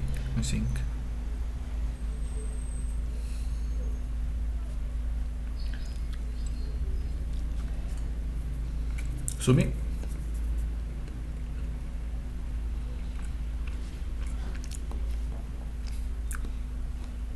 Enjoy your food, Frankie.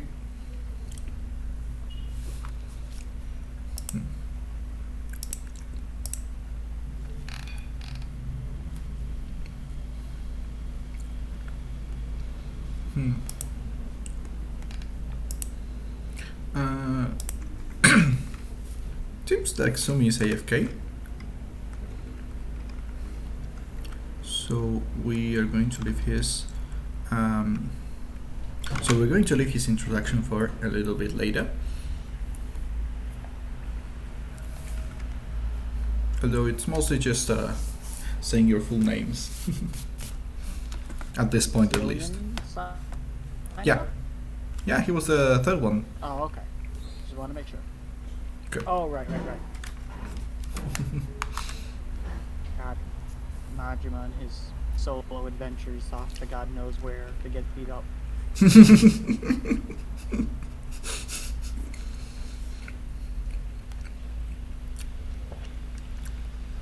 You're just not going to let that one go, huh? Not until an equally embarrassing event occurs, which I'm sure is more than likely. Yeah, I mean, we're only at the second session, so...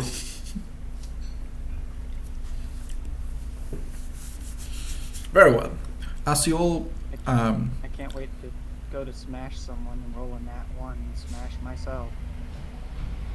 I think you should do that privately, you know? No, not like that. I know. Get your head out of the gutter. All because it says 18 plus on my channel doesn't mean it's that kind of 18 plus. Right. Whatever you say, friend. Anyway, as you all finish signing up for the Mage's Guild, she seems to... She gathers all the forms she was filling up until now, makes a little stack of them and says, "This may be an obvious question, but are you all a group? Will you be taking missions together?"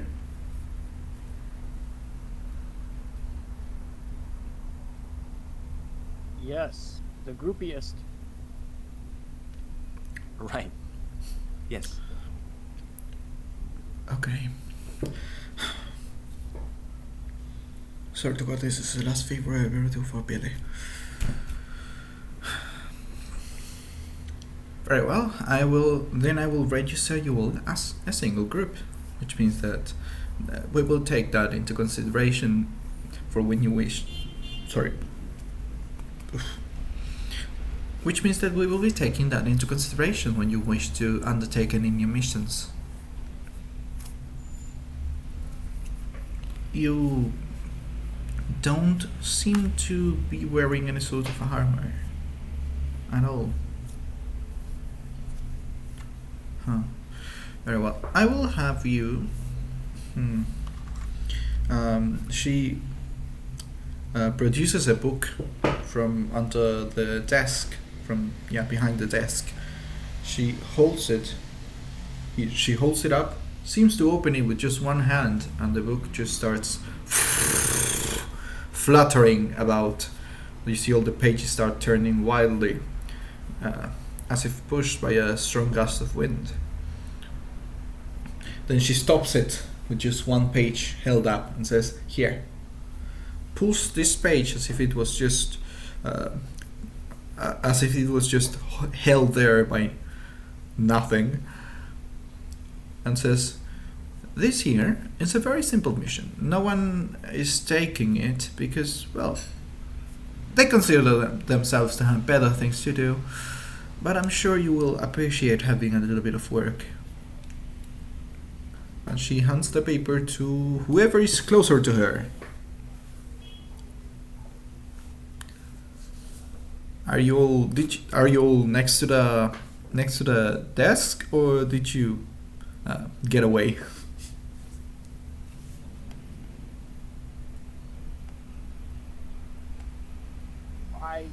We are further around the desk.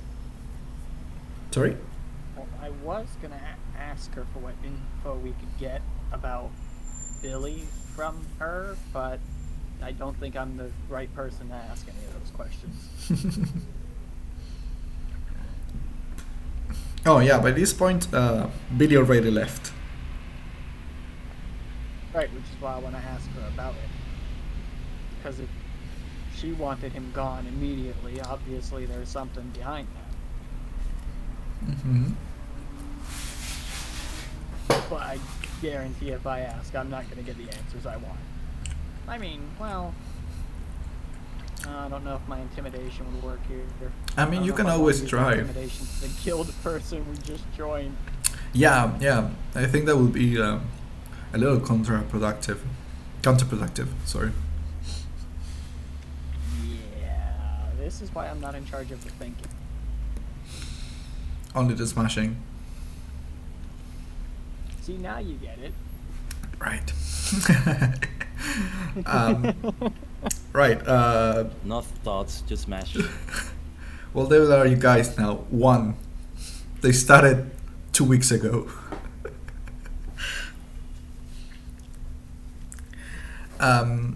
So, like I mentioned, like I asked, I didn't really hear you, Gaia, what you said just now, and what you said when I was asking if there was anyone close to the desk. Oh, I assume that we're just herded around the desk. Cool. We're just standing around. Then she's going to hand over this little sheet of paper to you, to Gaia. Thank you. I think It's written in common, but you see that there are a few symbols that you don't quite recognize. Still early, no major conquests yet. That's right, that's the spirit. And she starts. This is a very simple mission. All you have to do is collect a few herbs.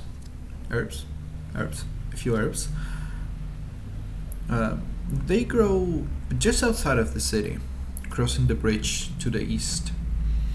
You shouldn't have too much trouble gathering them as long as you know which ones you're supposed to pick. You might have to be careful though.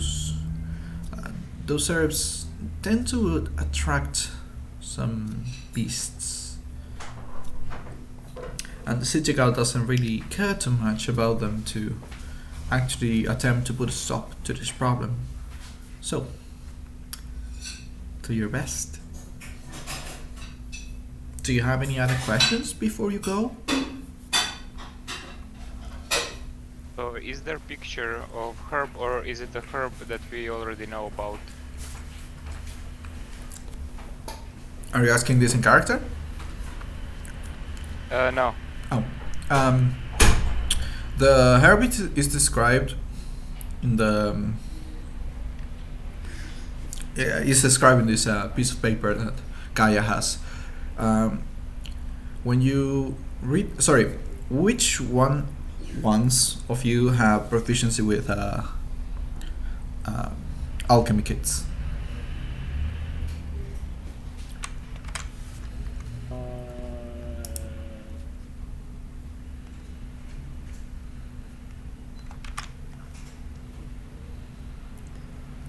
Alchemicals? What did you say, sorry? Which one or ones of you have proficiency with alchemy kits or the alchemy tools, alchemist tools? Yeah, I think I don't. They should be in your tools, not in the skills. Yeah, right. I think I have no proficiencies in tools.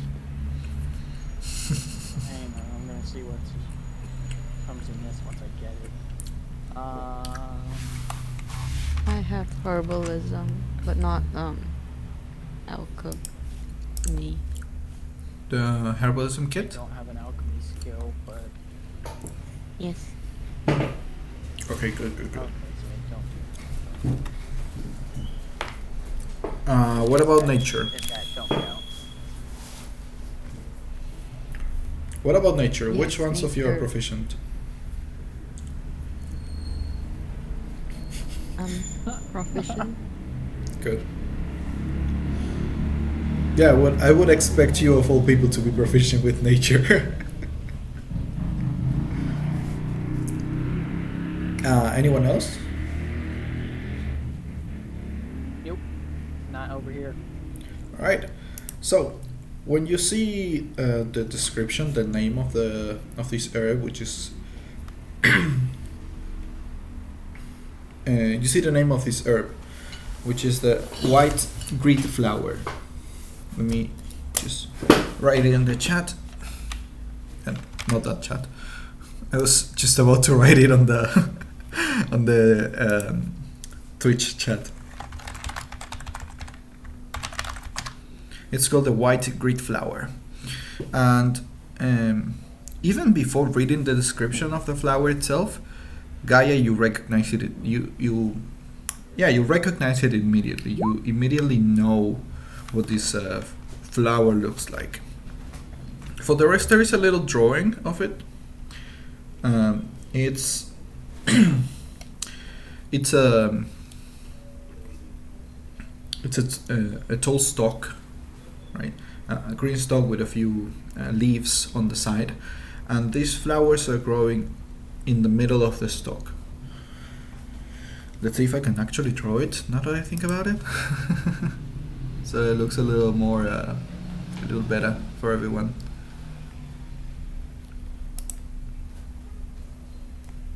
Because now that I realize I'm not that good at describing what a plant looks like. Sadly for everyone involved, everyone who has to play with me. You could probably describe it better than I could. Yeah.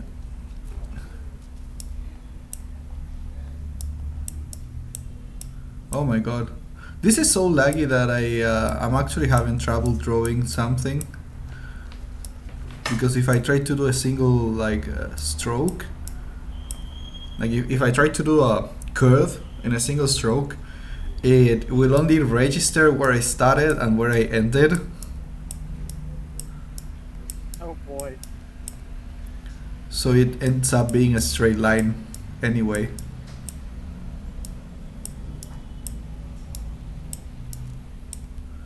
Well,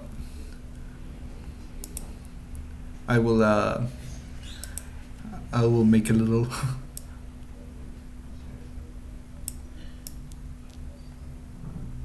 wait a second.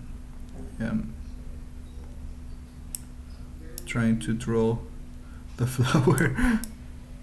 But the flowers themselves are very small. They are more or less the same size of your thumb. And they grow on these green stalks, these green vines. I don't know what to call them. Yeah, stalk should be the word, right? Khaiden, if you can help me out, the word I'm thinking of is tallo, like el tallo de una flor. Is the stem? I think it is. Yeah, I think. Oh yeah, okay, stem would work. Yeah, stem. Thank you.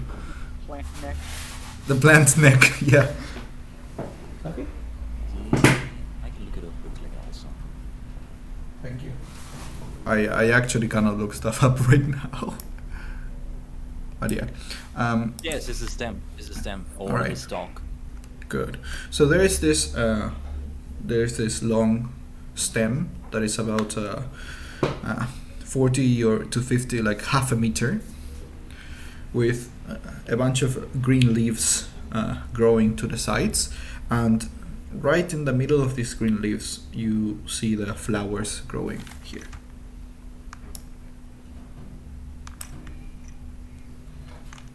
I don't know if you all can see it now. I will try to switch the view here too.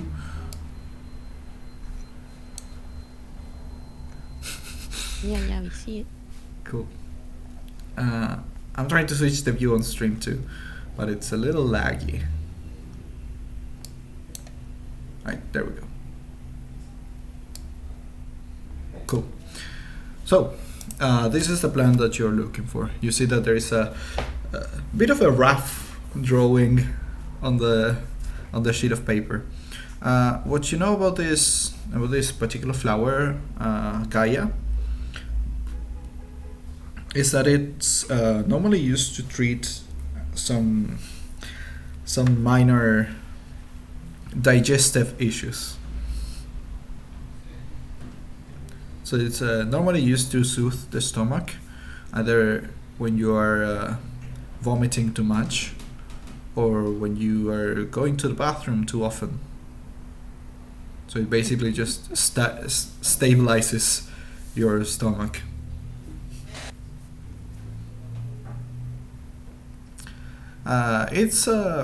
It's rather common to see,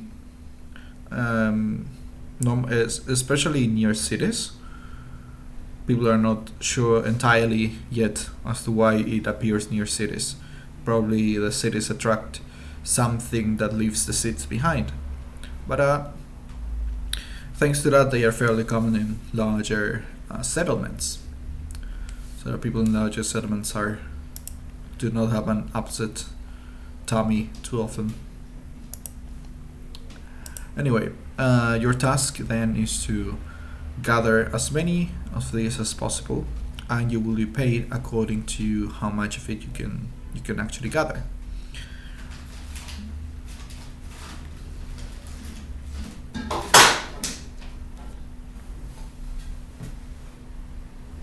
So how much do we get for one of it? Just one flower is not really going to cut it. You will Also be not even like you will be paid by weight of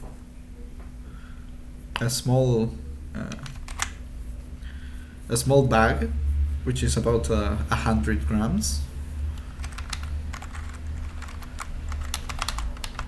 Let me see how much that is in pounds, I guess, or ounces. But yeah, a small bag of about 100 grams should net you 5 gold. According to this, it's 0.2 pounds. I don't know how much that is in ounces.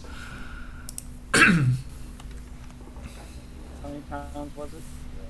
20 pounds? No. 0.2. Did you say 0.2 pounds? Okay. Yeah. You got I was that. gonna say, wait a minute, 30 pounds. That's a heavy ass flower, my dude. No. About 3.20 ounces. yeah. 3.20 ounces. Okay, sure. That actually clears nothing for me, so I hope it gives you a little bit more clarity. But yeah, it's a small bag anyway. It's about a fistful of flowers.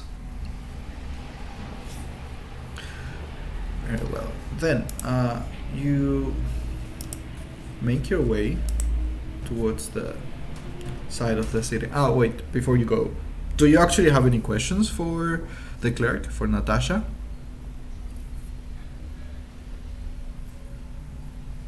Does the quality of the flowers matter? Like how it's picked and such? As long as they are not too roughed up, it should be okay. Just be careful not to crush them or anything. Noted.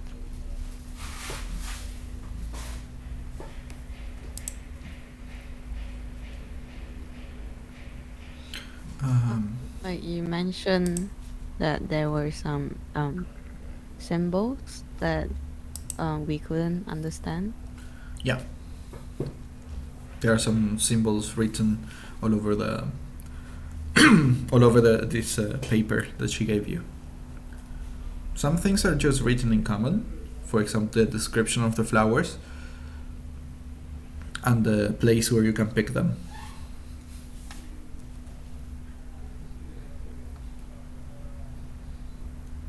I asked her about the symbols.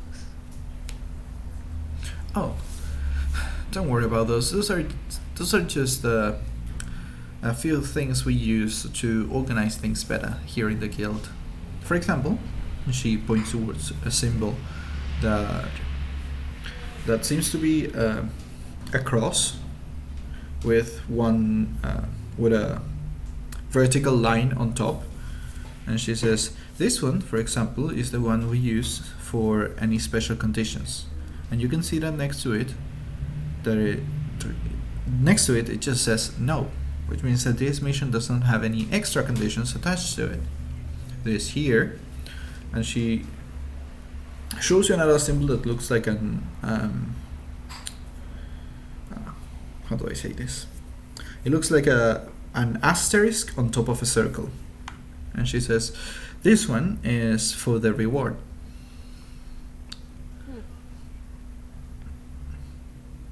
And you see that it says 5x 100.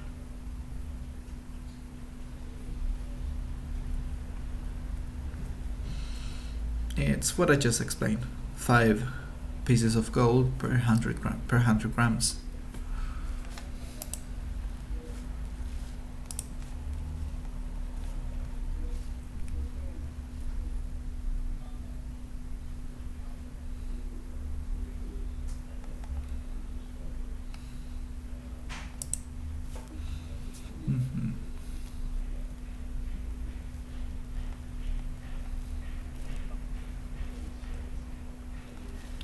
Any other questions? None from me. Okay. That leaves.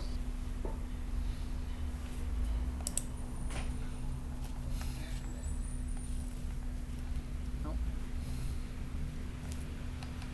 Okay, so I guess we are done here. Weren't you going to ask about the bidder, or did you just decide against it in the end? Yep, we're not even gonna try. Alright. Last thing is to get us kicked out of a guild we just kind of got in. I don't think it's going to be that dramatic. Listen, you have yet to see me muck something up to the point that I can. Fair enough. Alright. So, let me just good. So you start walking towards the east gate of the city. As you were told, you will find these flowers crossing the bridge that is at the east exit of the city. So you begin walking towards it. You cross a few people walking around. Now you start to notice that this seems to be quite the active city. There are people coming and going, and you start to notice here the sheer diversity of people. There's a large amount of different races walking around that you may or may not be familiar with. Some things, let's say a little more common things such as elves, but then things a little less common such as a tiefling, for example, or the beasts.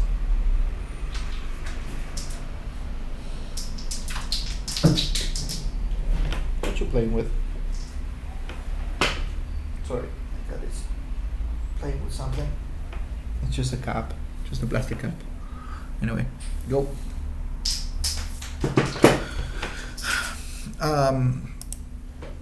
Well, you continue walking towards the gate, and as you arrive at the gate, the first thing you notice at the distance is this bridge, and you see that on the east side there is a river. There's this big river just crossing next to the city. The bridge leads to another field of pure green.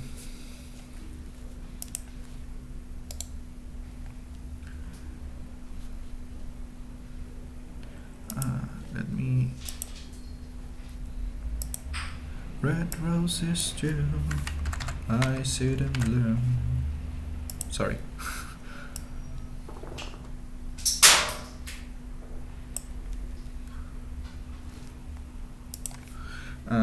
Wait, this map does not look okay. Give me 1 second, because I think I fucked up the dimensions somehow.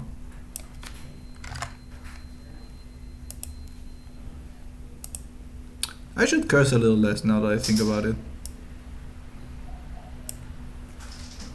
Yeah, that looks a little better. Good. So, the 5 of you, sorry. I was used to saying that. I'm too used to playing with groups of 4. So you finally arrive at the East City Gate.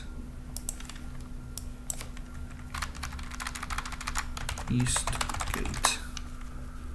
And let's move the vision toward this beautiful, beautiful place.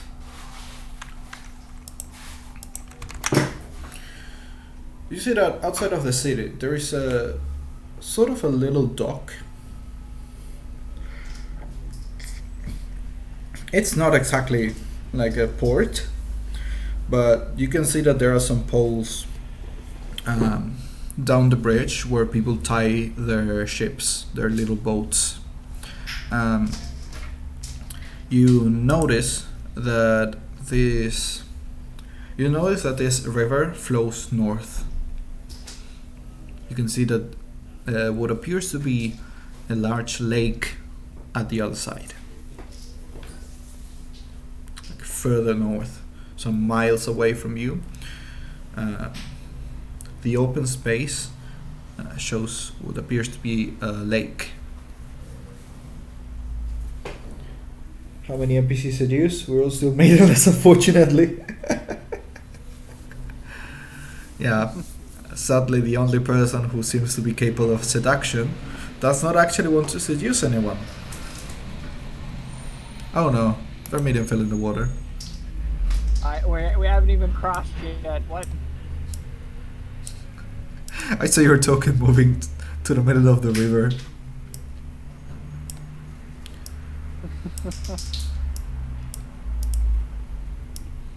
Right, moving the front line to the front, of course. You see the river. You see the bridge that crosses it. You can see the grassy field on the other side. Now, this beautiful big field seems to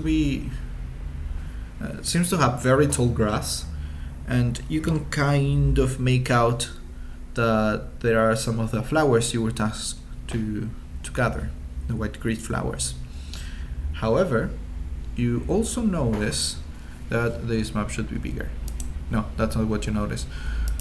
You also notice that there are a couple of peculiar creatures next to the flowers. You see that one of them is eating them. They look like pigs, green pigs, standing on 2 legs with long arms. Just wait until the right sexy NPC arrives. Guess that's true. So you see this large, sort of ugly. You see this large, sort of ugly pigmen, with the green skin, who are just casually picking up and eating the flowers.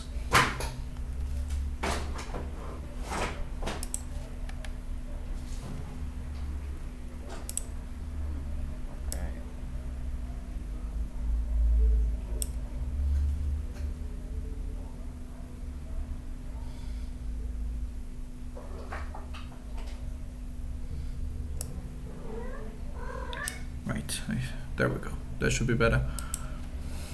Let me put you in scene. You're still on the other side of the bridge, by the way. There are a few people who are crossing the the bridge, going into the road ahead. But they seem to be ignoring the creatures, and the creatures are ignoring the people as well.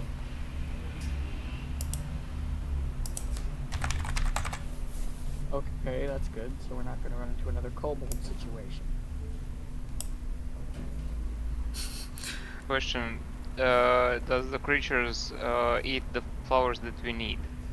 Yeah, they are eating the flowers that you need. They are not eating too quickly. They rape off the stalk from the ground, sort of start smelling them, and then eat the flowers one by one. They are eating slowly. No one seems to be doing anything about them, because they don't seem to be bothering anyone.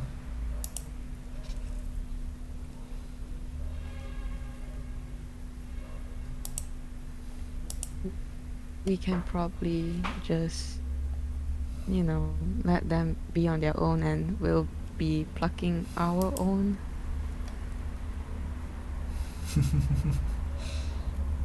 You could do that, yeah. They're across the bridge, right? Yeah. As soon as this finishes loading, I will put the creatures on the map. But I have this very bad case of the lags. There we go, one by one.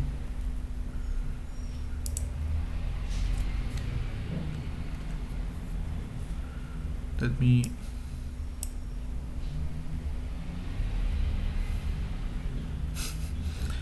Right, wait.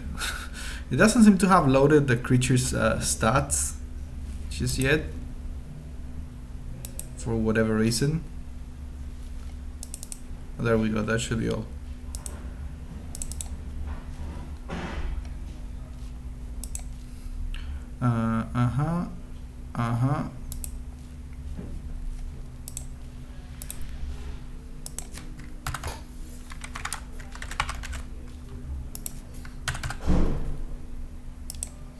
Let me, good.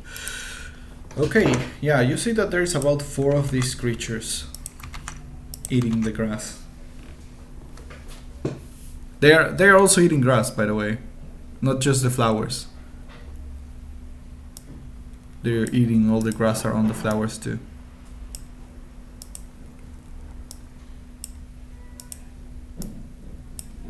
Good, there we go. Those are the creatures.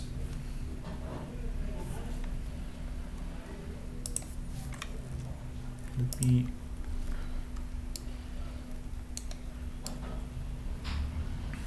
Yep. There's the creatures ahead, and there is the party.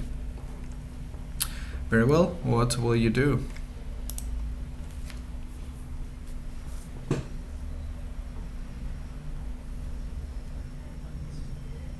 Do we cross the bridge? We should begin crossing the bridge, I think, yes, and see how the creatures react. When you start crossing the bridge, they don't pay you any mind. Let's put you up here at the other side of the bridge. The creatures don't seem to pay attention to the 5 of you.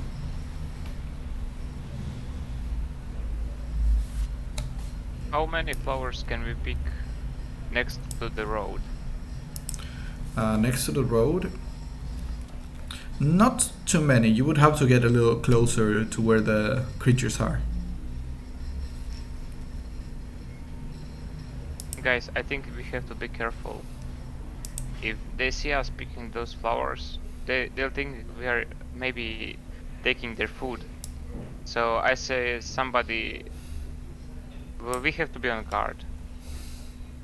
Maybe Vermillion stay guard. If Wayne Majima was here, so we can make him pick the first flower. Sacrifice.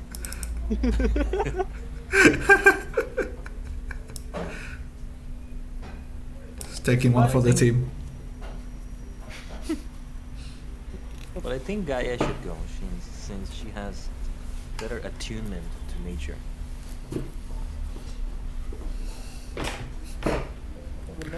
When one of them moves funny, I'll show you an attunement for nature.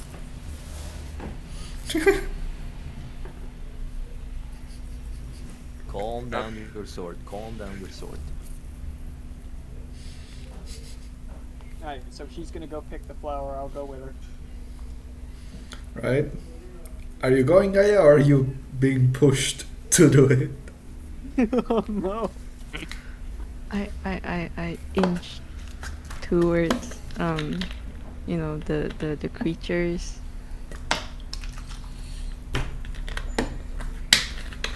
Alright. And I try to pick one that is like kinda close to them. Okay. And here I will put Vermillion next to you. And as you inch closer, he's Saint. Oh, hi Saint. Patrick St. James. Hi Patrick. Nice to meet you. As Gaia reaches towards the flower, you see that this creature just turns towards you. Starts making those snorting noises that sound rather aggressive.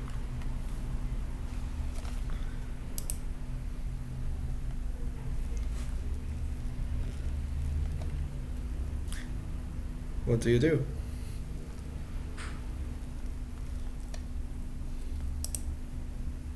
I hide behind Vermillion.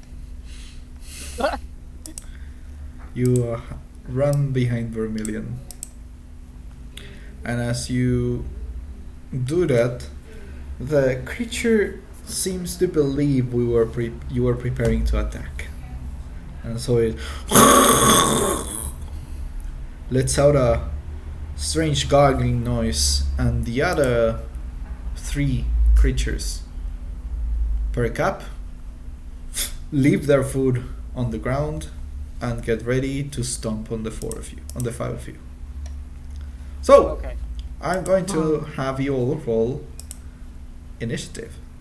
Remember that you're supposed to click your map token first, and then you roll for initiative.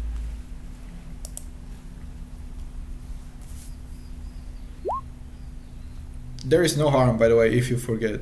Just let's roll enemy initiative. Wow, we're all fast today, aren't we? All of us except Vermillion. Come on. I don't see your initiative There we appearing. go. Come on. Hello? Oh, there we go. There it is. Sometimes it takes a little Ooh. bit. Alright, I'm going to roll for Majima too, just in case. I just now remember that he's on vacation, as he said, so that explains why he's AFK. Oh god, and he's first. Oh no, he... Okay. No, Khaiden should go first because they had a higher initiative count. Khaiden's actually here. Oh yeah, that's true. All right. Let's move this. I mean, being in the same group party, I will just tell you that you can choose whichever you prefer, but usually I will do that. The one with the higher initiative modifier goes first. So, Khaiden, your turn. Very well. I move immediately. Can I move this distance? I forgot how distance worked. Yeah, each you can use the ruler, but normally it's 5 feet per space, and diagonal spaces is first 5 feet, then 10 feet. So they are like a space and a half to move diagonally. Do you understand? Am I making sense? Kind of, yeah. Yeah. Good. But okay, then yeah. Yeah, moved you should be towards able. here. I moved in front of this one, and yeah, I do a kick towards his chest. Okay.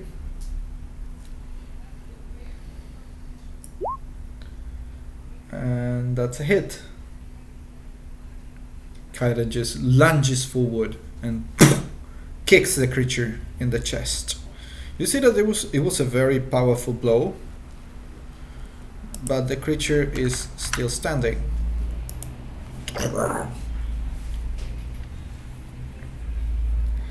Remember that you can use your bonus action to make another attack. No, I won't do anything. That's it. Okay. Right, then after Kaiden's turn, Majima will notice that the others... sorry that I'm controlling his character, but for now I'll just make him notice that the other enemies are also about to attack, and he's going to walk towards them. Just readying his sword, and he's going to use a ready action to strike the first enemy that comes close to him. So that's going to be Majima's turn. And Gaia, go.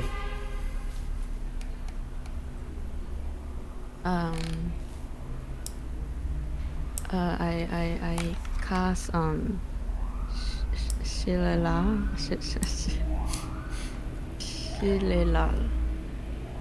Yeah. the cantrip on my quarter staff.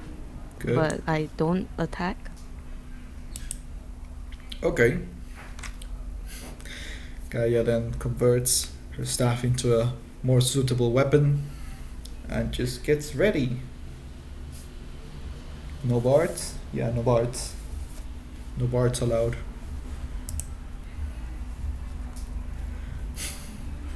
Last bard I had in a party wanted to go after married women. Anyway, is that going to be your whole turn? You still have your action.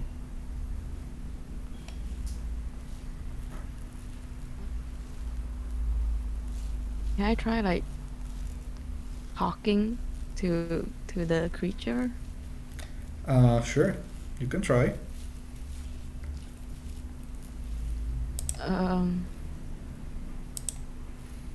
It doesn't really seem to speak any language, you know.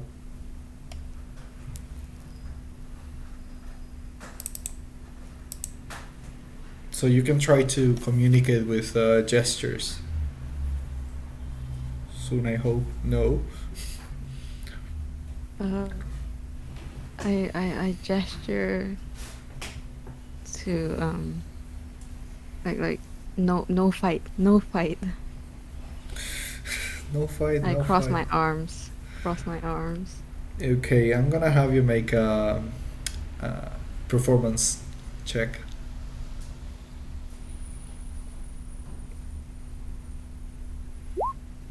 Woof! What? That's Nice. a 20. That's a natural 20. Alright.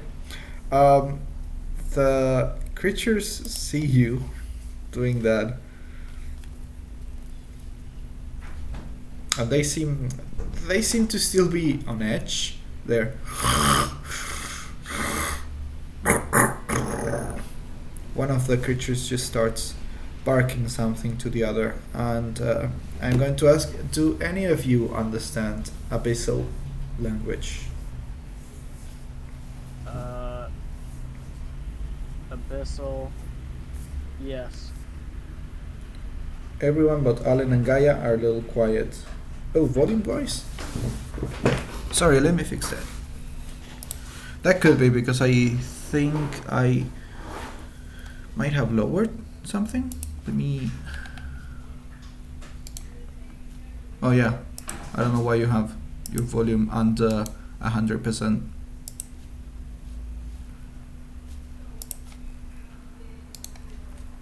Literally everyone but Gaia had their volume at like 80%. Gaia was at 120. Wow, I was loud.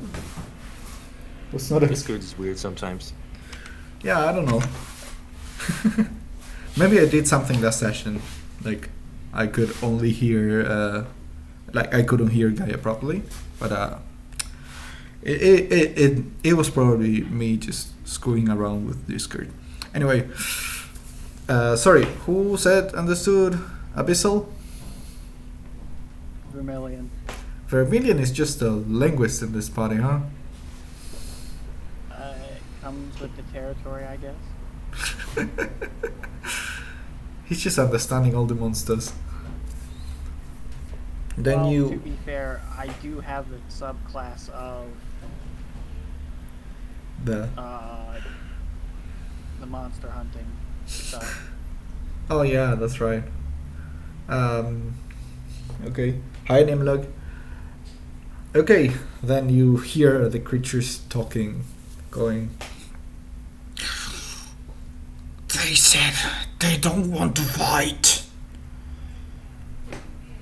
The other answers, but they want our food. Our food. The creature just scans you.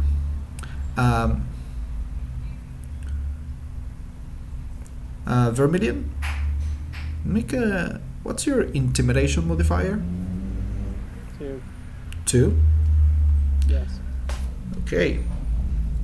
Let me check what Majima's intimidation modifier is. I don't remember if he has intimidation as a proficiency. Oh, he does. He has a +4. Okay. He has That- a +4, holy shit. Yeah, he has the +2 for proficiency and the +2 from charisma. Okay, alright. I mean, he's a paladin. He's a decent charisma. None of you have persuasion though, which is funny. Well, now that I remember that he's a paladin, a lot of things are starting to make sense. Yeah. Oh yeah, he does have persuasion. Okay, never mind. Anyway, the creature looks at the 5 of you, goes, I do not think it is wise to fight them. You're hearing the whole conversation, Vermillion, so... Right.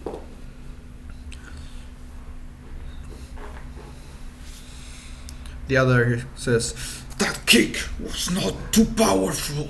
We can take them. They seem to be debating whether or not it is wise to fight your party. Do you want to intervene? Roll to Not gonna seduce the say dragon. anything. Alright, then they're going to debate. I'm going to make just a roll of a d20, and this is the thing. If the result is an even number, they will... Yeah, let's make it d20 so it's more funny. If the result is an even number, they will choose to leave. The result is an odd number, they will fight. 50-50 chance of fun. Yep. It's an even number. 2. The creatures decide. Website's looking out for you guys today. Everyone's against me. I believe in you, even number. And they decide that you're not worth the trouble. You see that Khaiden, you notice that the one in front of you just sort of slouches over a little, trying to gain distance from you.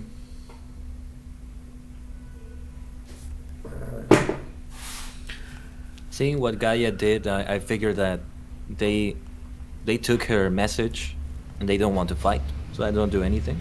Well, not sure if I can do anything right now. Right. Okay. Let's advance the turn anyways. Xilion, you notice that the creatures seem to have heard what Gaia, well, at least understood what Gaia said, and they all seem ready to run. What do you do?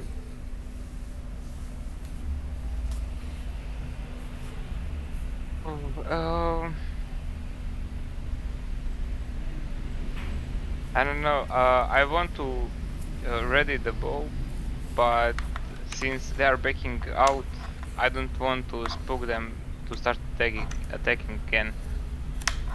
So I'll just like prepare myself to get the bow and shoot if needed, but it's still not raised. All right, good. So Xilion gets into fighting position, and in the enemy's turn, they all run away. They all start running away.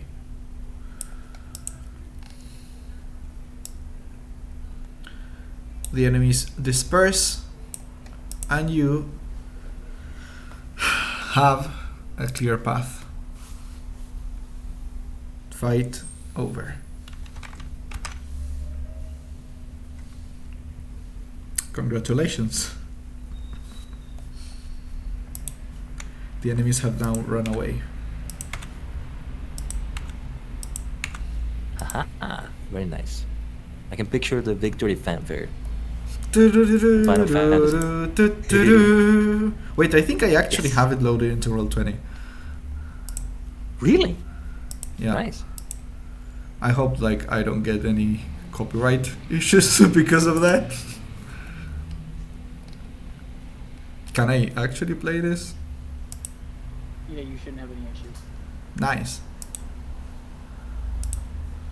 It's the full one. I will lower it a little bit because I don't know how loud it will actually sound. So everyone let me know.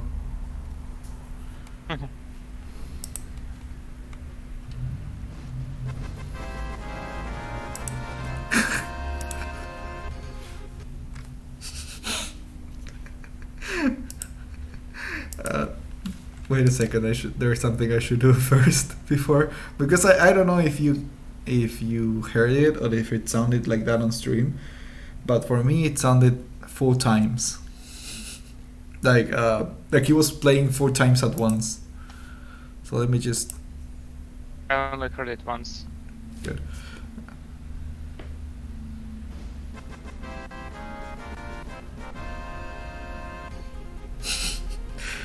Well done, everyone. Victory. Victory achieved. So the enemies ran away, and now you have a clear path to gather the herbs you need. Multiplayed. Let's gather. For this, I'm going to need everyone in the party to make a nature check.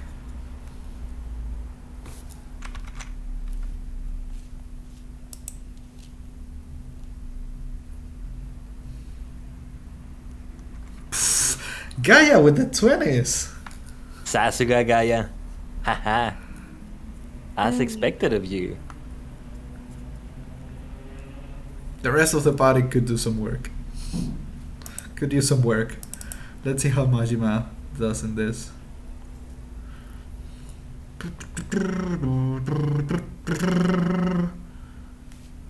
Oh wait, there's like 2 nat 20s in a row.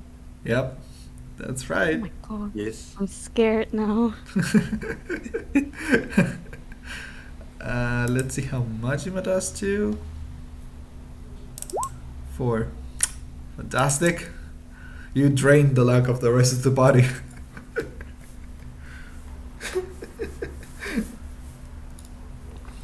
Right, Gaia does a fantastic job of just picking everything, getting all the flowers into the little bags.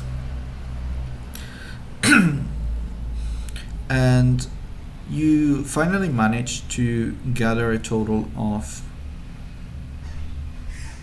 what was it? Yeah, you'll manage to gather a total of 20 bags. Gaia luck, that's right. thanks to, well, the fact that you were able to interrupt the creatures while they were eating, and Gaia knowing how to get the most of each stock without hurting the little flowers too much. So with this,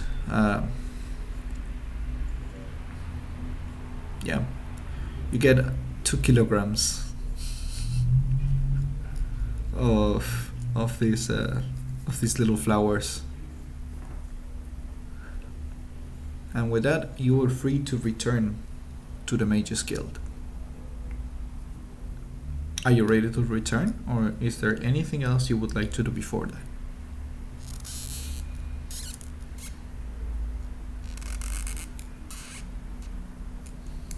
For my part, I'm good. I'm ready to return. All right.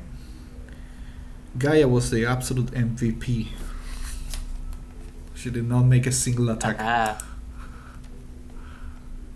Are we going to do anything else after we return? Well, you don't have any more missions. Because I have to go. Oh, in that case, we could. I'll go like I'll meet you later tomorrow or something, and I'll leave the money with you, and when we meet again, I'll get my part. Gotcha. Okay. I'll give you something to do later then. Okay. Okay. Thank you for coming today, Xilion. Yep. Same. See Bye. you. Bye bye. See you, Xilion.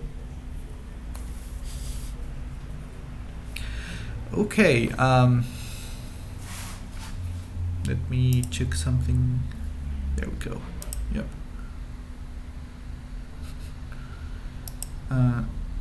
Good. Okay. So you return to the town.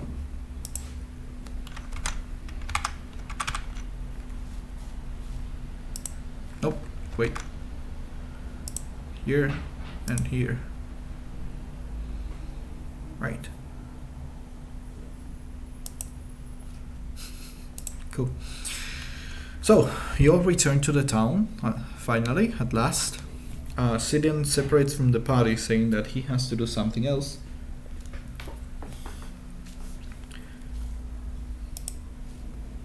D&D. Hi, Meowdoin. Yes, this is a homebrew campaign.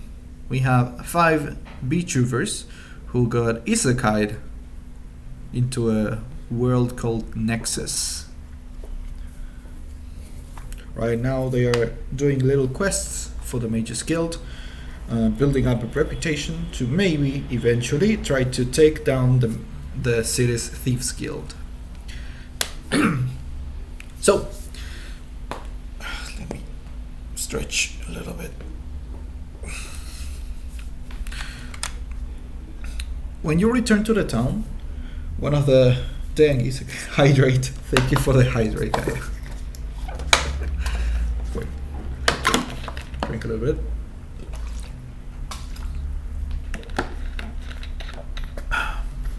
Yep, that hit the spot. Are they all also OP? No. One of them got shanked by a thief last night, and now that I think about it, I think Tsumi is the one who has been hit the most. I think I would go so far as to say that he's the only one who's being hit the entire campaign. He's tanking. Stretch and post check. Get it?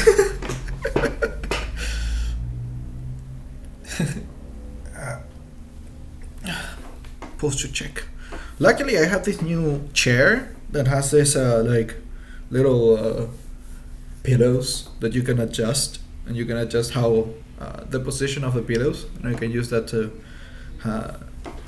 fix my posture a little. I can just put them on my back. Hello fellow VTubers. Hello Meowden.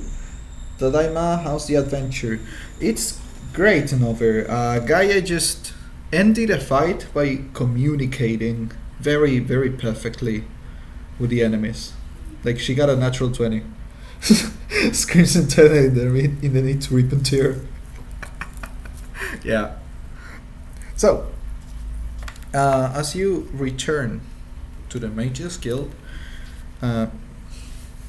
you come across a group of people who are wearing black robes, and two of them are also wearing pieces of armor with these robes. They all have a white cross on the chest, and they seem to be part of some sort of religious organization. You see that did you receive the magical coins? Yep. Meowdwin, thank you for the follow. So, you see that these people seem to be part of some sort of religious organization. When you're returning to town, you come across them, and they look at the five of you. Well, the four of you, because Xilion went out of the way. They look at the four of you, and the person who is walking in the front, who's a short woman with purple hair, just stops, scans the four of you, and just continues with her way. Hydrate. Gotcha. Thank you for the hydrate. So she just stopped. Her whole entourage stopped with her. She seems to be walking at the front, so they seem to be following her. She looks at the four of you, stares at each of you for a couple of very uncomfortable seconds, and then just decides to continue without a word.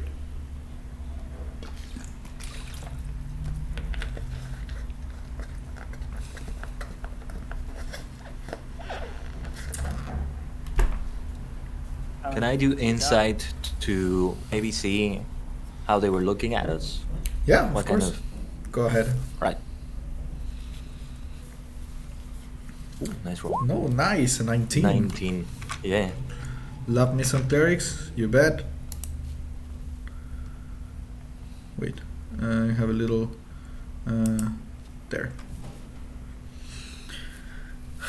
You notice that the woman, the expression in the woman's face at first was surprise when she saw you, and she seemed to sort of recognize you. She had this look on her face that said, "I think I know you," but then she shook her head as if saying, "No, I was mistaken," and went on with her way. However, there was a lingering doubt in her face, as if she was not fully convinced that she didn't know you. And when you think about it, you sort of believe that maybe you do. Maybe you do know her.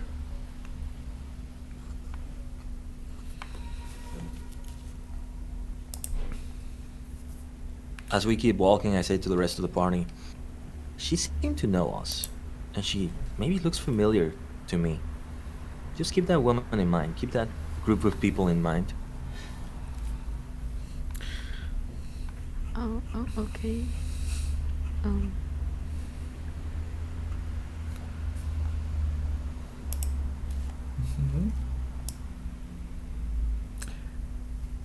Anything else about it? How many of them are there? Well, you had this woman who was walking on in the front, then two other clerics or monks. They were just two adult men with long robes, long black robes that had a white cross in the chest. And there were two knights. Both were wearing full helmets, so you couldn't really see their faces. And they both had full plate armor with with a piece of robe on their chest that had the same white cross and black background symbol.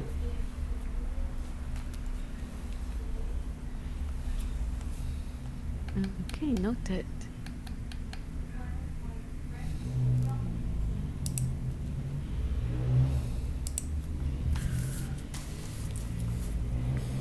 can we go to the mage guild to get our money? Yeah. Give me a second that I'm making a note.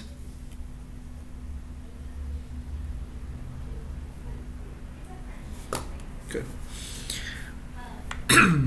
So yeah, you finally return to the Mages Guild, and you present Natasha with the. You represent Natasha with the flowers you collected. Give me a second.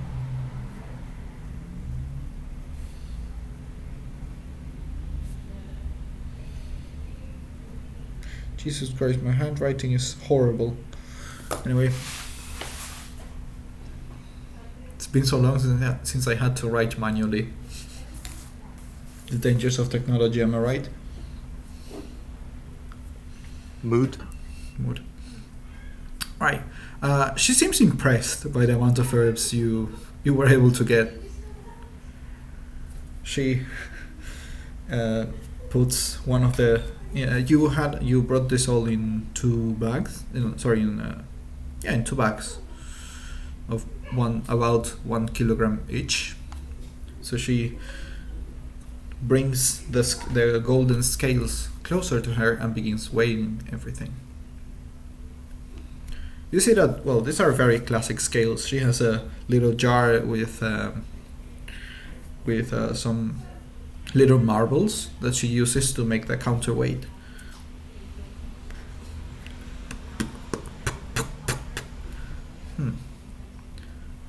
This is impressive. 2 kilograms. Well, a little over that, but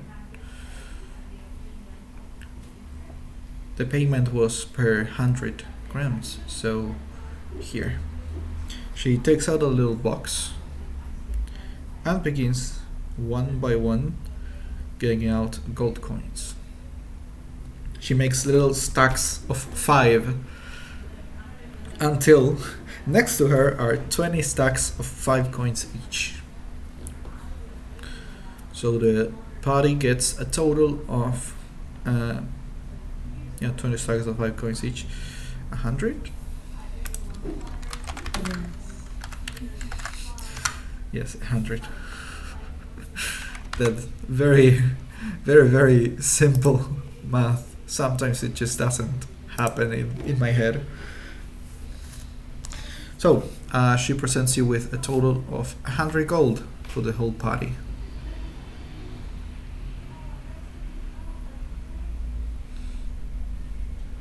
That's not terrible. It's not.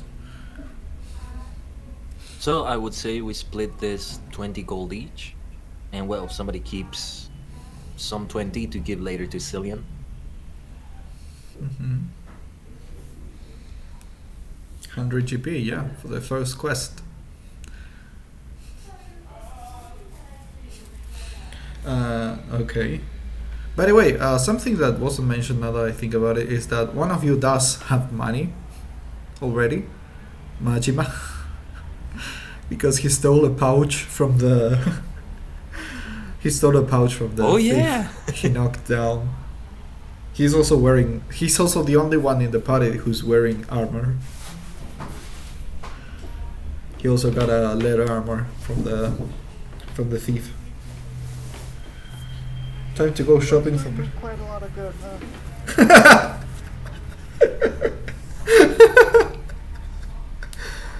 Well, to be fair, he got stabbed in the only place where he had not yet put on the armor, which was the chest. He didn't. They knew what they were doing. Listen, I'm just saying. First major combat encounter, unscathed. Second major combat encounter, unscathed. His only major combat encounter, dead. Or near it.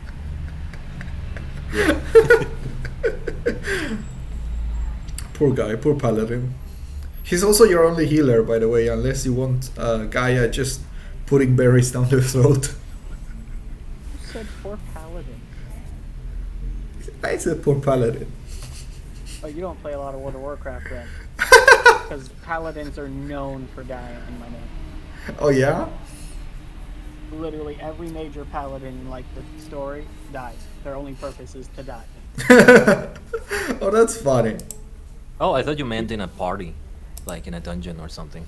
Yeah, me No, too. no, like legit, like the paladin class in World of Warcraft. Like the big joke is that literally they're like talked up like they're the hottest, coolest thing, but every single one you see gets brutally murdered. Fun.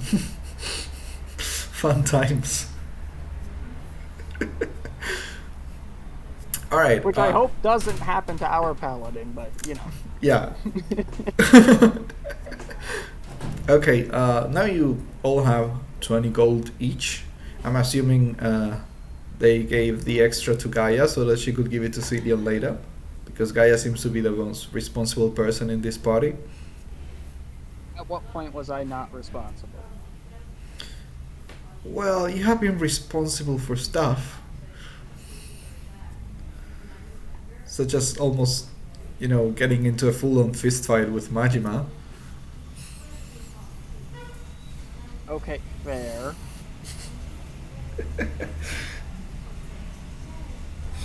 All right.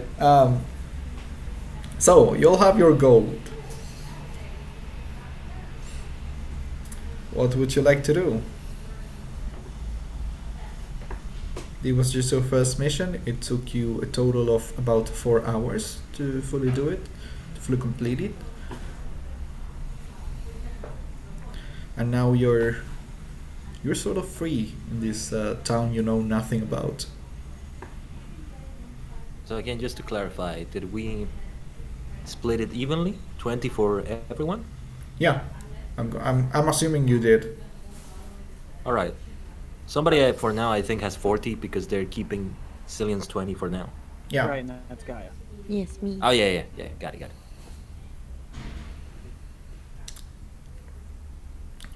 So. Well, I could definitely,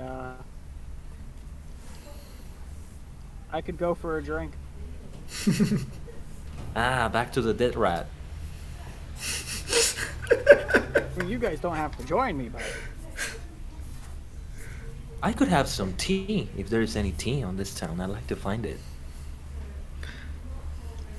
As when you were walking towards the east gate, you saw what appeared to be some sort of market. A marketplace. With a few merchants just having their carts, peddling their wares. So if you would like, you can visit that.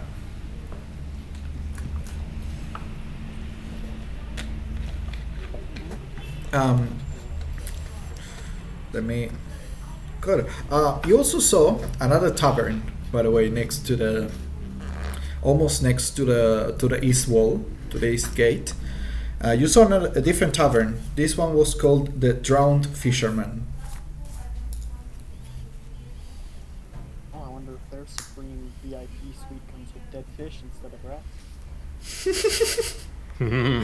They send you to sleep with the fishes.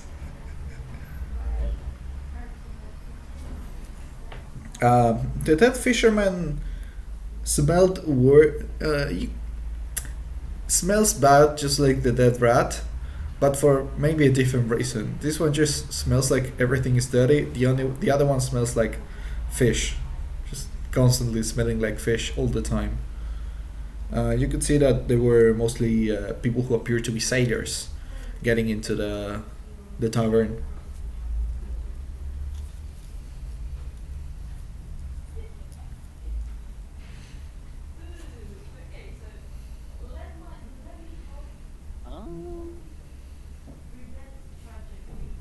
Yeah, you know what?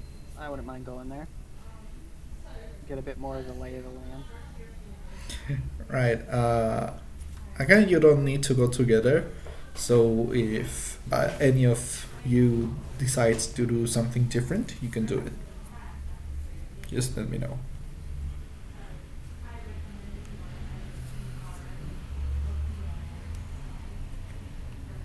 Yes, I think I won't be going. I'll do something else. All right. Right, so Vermillion is going drinking to the drowned fisherman. Khaiden is going exploring. Gaia, what are you doing? I want to get shoes. Okay, you know what? That sounds good. You can either ask around if there are any. What was it? Cobbler? Was it called? Yes. If there is any cobbler around, or you can just try to find one yourself. I love how she's like the most reasonable. Khaiden wants to find tea. I'm trying to find booze. And Gaia just wants shoes. Hers will last longer. I mean,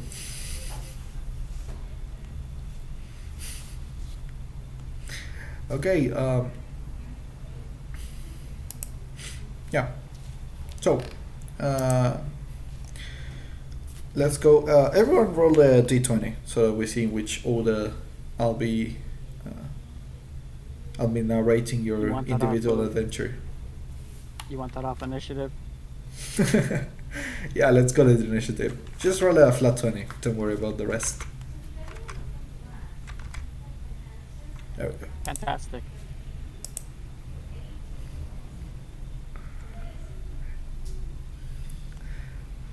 Seems like you all left your luck out on the grassy field. So that's a 5, that's a 6, and that's a 3.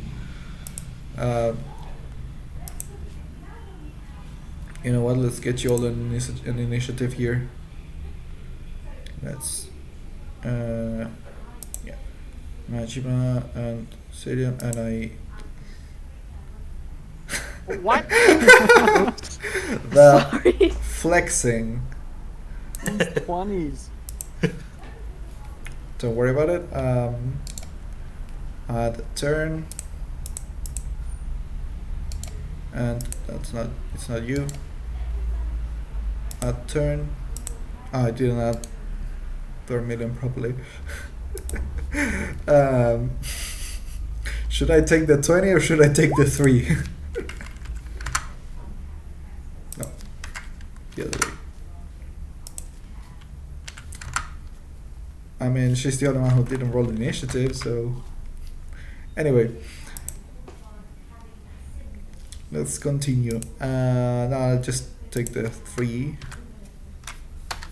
You had a 6 and you had a 5. Because I think it's funnier this way.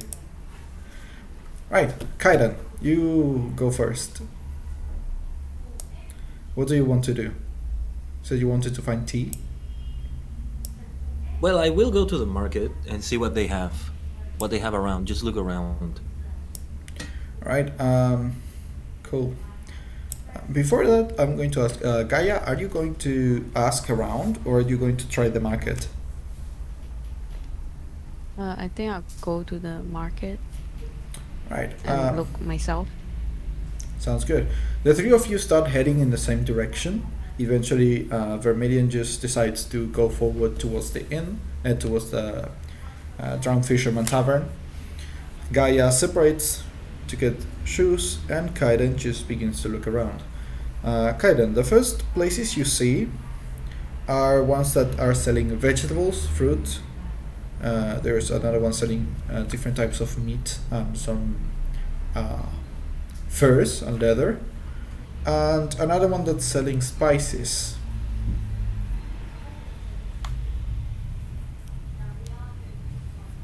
Those are the first places you see. A little behind there's an old woman selling jewelry.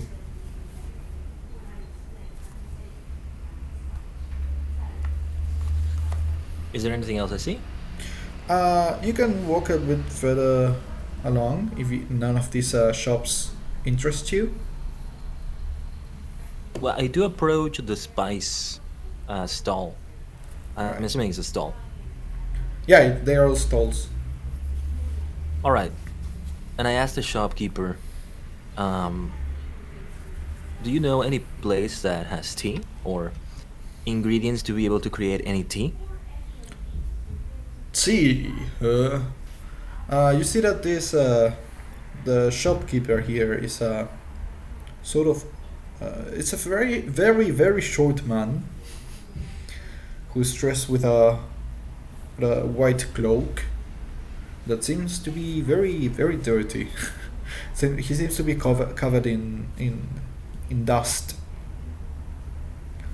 It's a very short man with long hair and a very bushy beard.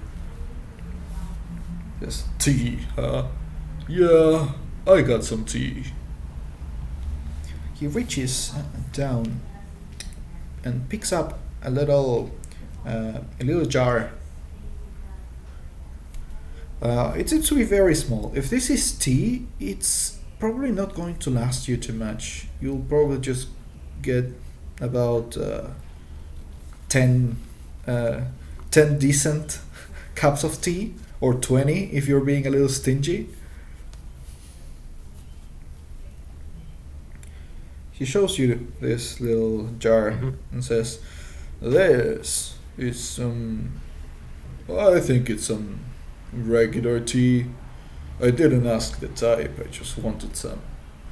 If you want it, it's yours. 1 gold."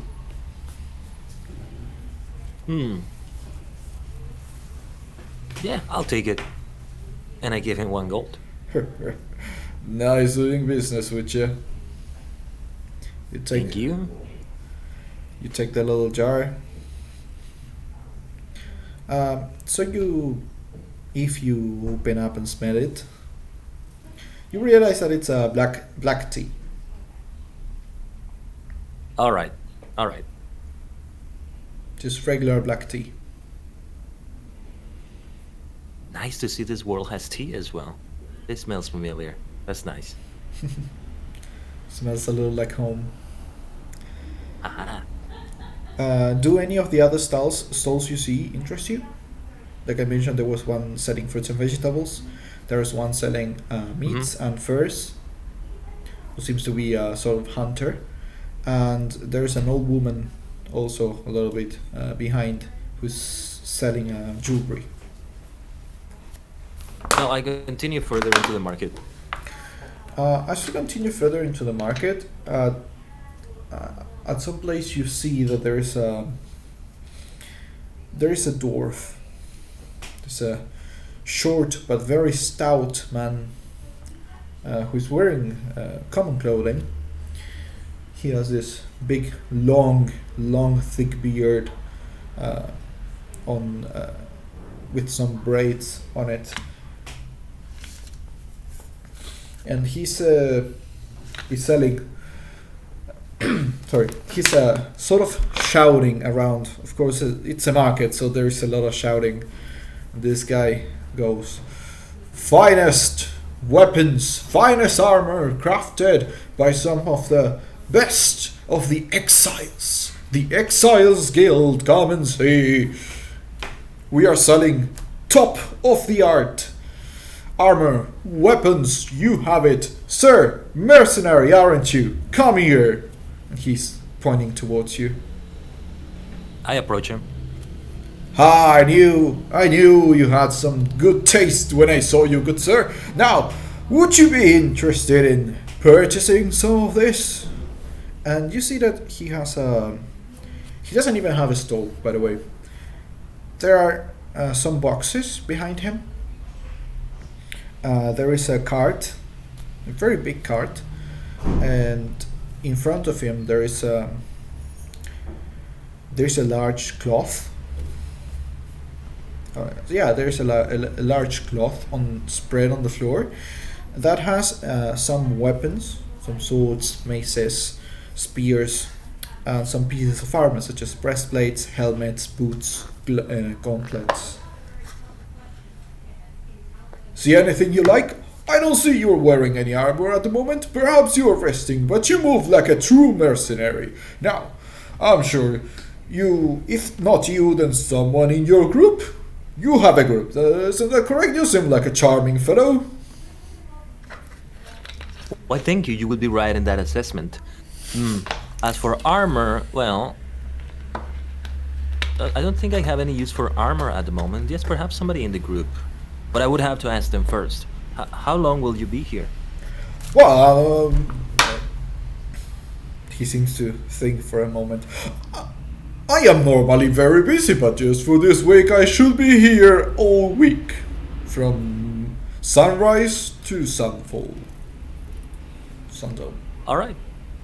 Then thank you for your offers. For now I think I'm good, but maybe my companions would be more interested in your offers. Okay, that's great. I mean, great, good sir. I'm sure your companions will appreciate these offers I have. I'll mention it. Thank you. Thank you. Have a nice day, good sir. You too. And I move away. Even in the surface, you notice that he's kind of desperate.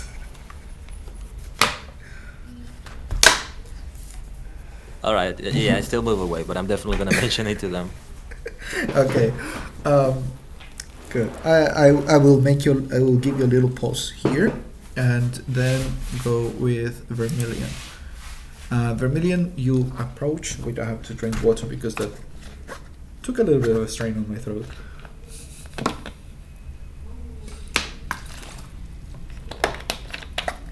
It's half here and half gone. One more time. No, I had to drink water because doing that voice strained my throat a little bit more than I was expecting. So, you approach this tavern that reeks of fish. You see some sailors who are going in and out of the tavern in varying degrees of inebriation. Looks like a fun place. Let's go in. As you go in, you're first greeted by the stench getting even worse, something that you did not believe was possible.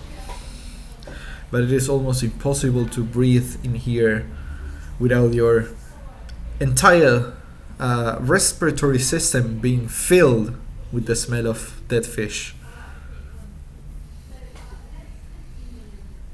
You take a breath. You take one breath, and you start to believe that you will be smelling fish the whole week. But everyone seems to be very, very merry, very friendly. There are a bunch of people just singing some shanties. There are others eating. Others are simply drinking with their friends or by themselves. You see a couple of them seem to be there's an empty seat. They are looking very, very down in the dumps. There is an empty seat next in their table with one mug of ale. They seem to be perhaps mourning a friend. And well, there is the tavern keeper. And you see 3 waiters. There don't seem to be any empty tables, but there is a space at the bar. Okay, I will take the space at the bar. Alright, you sit. The tavern keeper notices you. He finishes his conversation with one of the patrons, then walks to you and goes, "Hey! How you doing? What can I get you, little scamp?"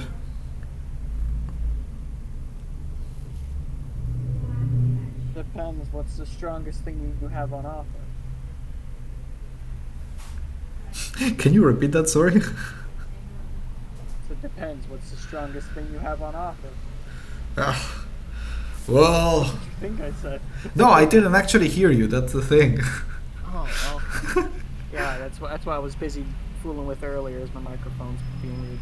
No, that's fine, Like, I didn't hear the beginning, I just heard something offer. Oh, okay. Well, if you want the strongest drink I got, then the strongest drink you'll get. and he produces what seems to be a bottle. You see that this bottle is covered almost completely in moss. You see that it's not only moss, but it's also some kind of rust outside, as if this bottle was recovered from being deep in the water for years and years. This, we call it. Sorry, I was about to read the name and then I realized it's so stupid. We call it the Deep One's Piss. The Deep One's Piss. Alright.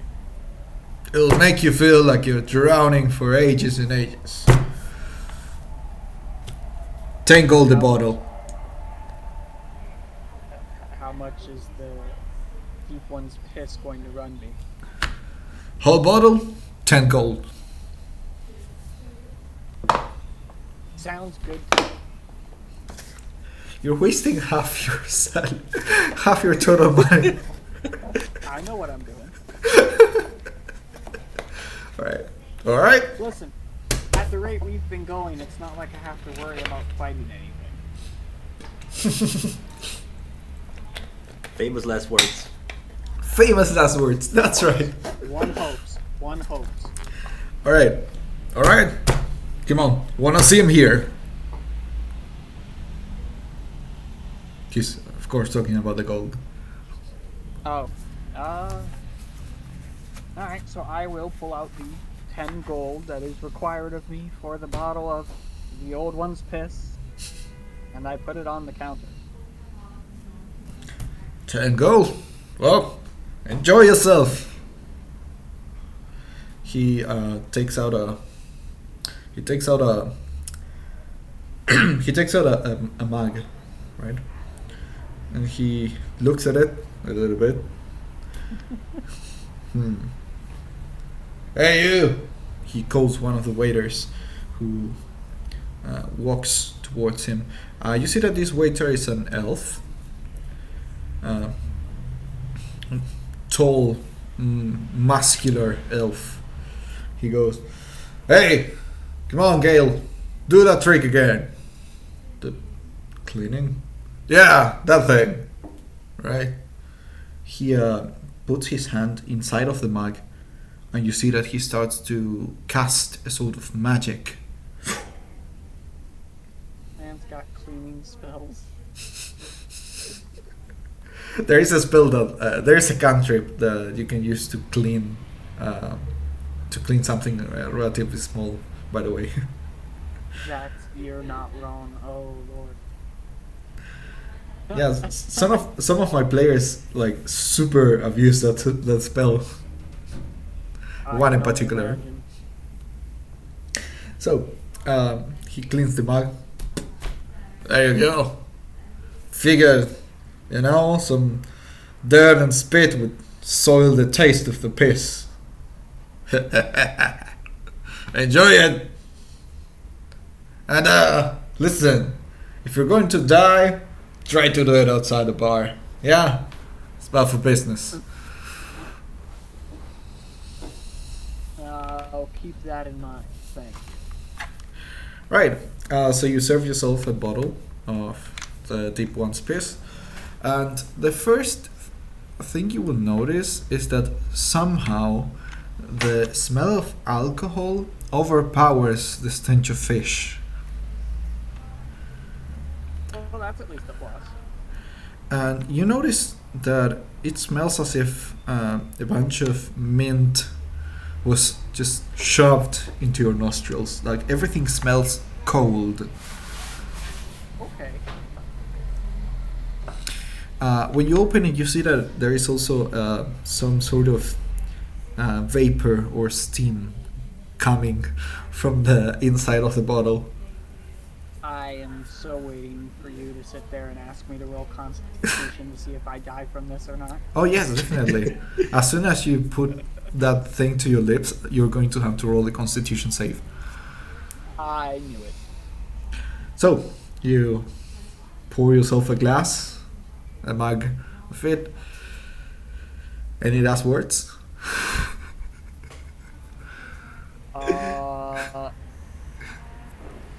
YOLO.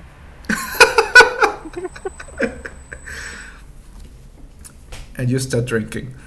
Make a Constitution saving throw, please. Constitution saving throw. Alright. How do I get it for safe? Oh, it doesn't matter. Just throw Constitution. Yeah. If you don't have a modifier, then just roll Constitution. If not, you have to the right of them, to the right of your attributes, you have this little box with your saving throws. Do you see it? I know the box you're talking about. I'm looking for it real quick because I'm trying to remember where it is. Oh, it's above your skills. Above the skills. Yeah. Skills. Save. It's a death save. No, to the left of those. You see your skills like... Custom skills. Oh, the skills, right? Yeah, the skills like okay, acrobatics there we go. and handling Okay, and stuff. gotcha. There you go. I should have said to the left of your hit points. That would have been more. That would have been easier. Oh, you've got to be shitting me. What is with these rolls today? Get out of here. Right. Okay. By the way, yeah, a little detail regarding alcohol saves and things of the similar nature. I will usually take them as poison. So if you have resistance or immunity to poison, then it's harder or outright impossible for you to get drunk or to suffer bad effects from alcohol. Well, unless they are like a specific poison in the not a specific poison, sorry, a specific substance in the alcohol. Anyway. Nope. The only things that would even matter anyway are thinking about it, they could poison your drink and it would be the same thing. Anyway. I do have a high survival skill, but yeah, no, fair enough. No, the survival skill is more like knowing how to survive in the wilderness. Yeah, no, that's a wisdom. Yeah, right, exactly. So. That's essentially me going, this is going to kill me. Yeah. And then do it anyway. That's definitely in character. So you take a sip of it, and you immediately feel like something just smacked you over the head. You feel your whole body, your insides getting cold, as if you had drunk this something that was freezing. Not only was it freezing, but it was also filled with mint. So not only do you feel cold at the moment, but your body is having trouble getting you warm because all your nerves feel as if you were still cold. That's just a taste, by the way. The alcohol itself is a donkey kick. You're guessing this should be some 70% stuff. Just outright almost murdering you. And you immediately get completely drunk. Nice. You start to feel a little nauseous too. Not so nice. Bartender goes, You can roll. "Hey buddy, you good?" So it was some strong stuff after all. I'm great. Hey Gale! He calls the elf again. See that this one doesn't hurt himself or anything, hey? Sure, sir. Sure. The elf walks towards you, puts a hand on your shoulder, and goes, "You okay?" I'm good, thank you. Right. You scans you over. You. Right. I'm gonna need to take your weapon. You what? I'm gonna need to take your weapon. I don't want you getting violent. And if you do get violent, then it's not going to be good for either you or me that you have a weapon. Got it? You know, I really wish sometimes people would think about things before they say it. Oh no.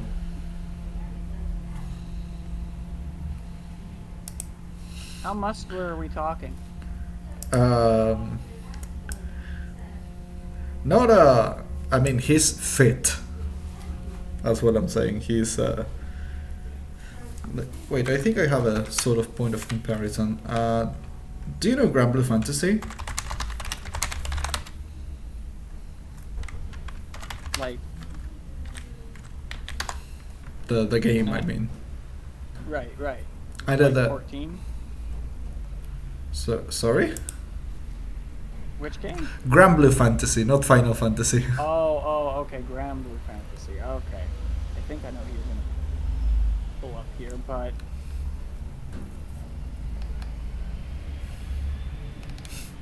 Okay, for reference, which one are you talking about? Beelzebub.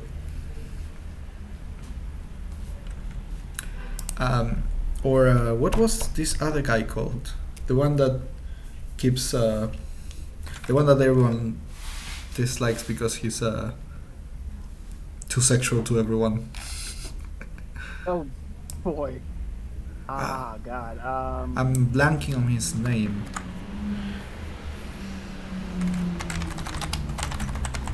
Dang it. What was his name? Anyway, but yeah, he's very muscular. That should be kind of enough to know.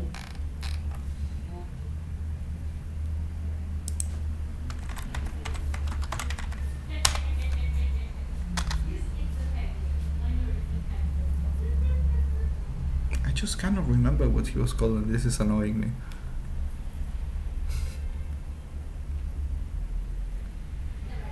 That's what I thought it would be.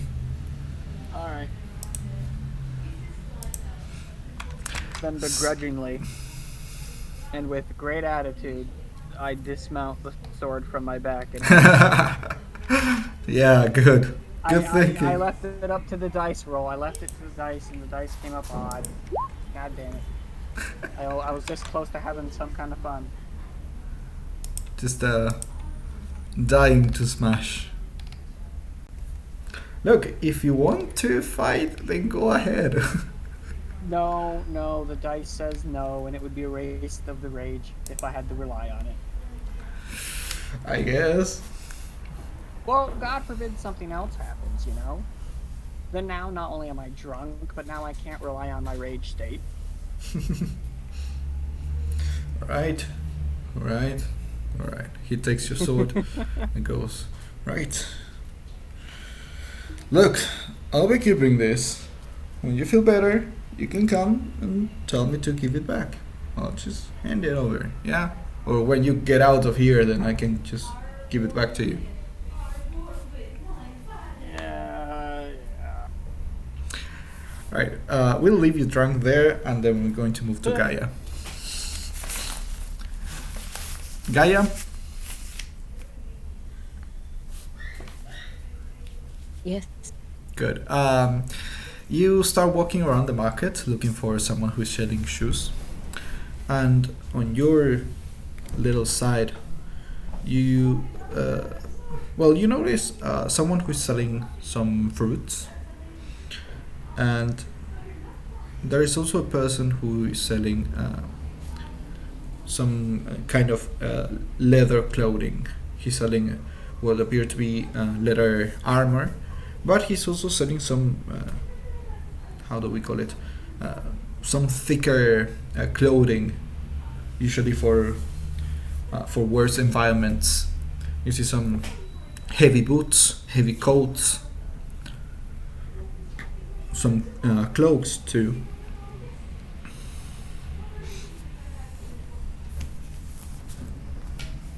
So there are shoes, right? Like Yeah, boots, right? there are boots, but they seem to be like these heavy work boots. Yeah. Are there any other like shops, stalls that sell clothing? You look around past them and you see one person who is selling clothing. He is this. It's a man who is dressed in very, very fine. It's a man who is dressed in very fine clothes. Yeah, some robes with gold linings. Some very bright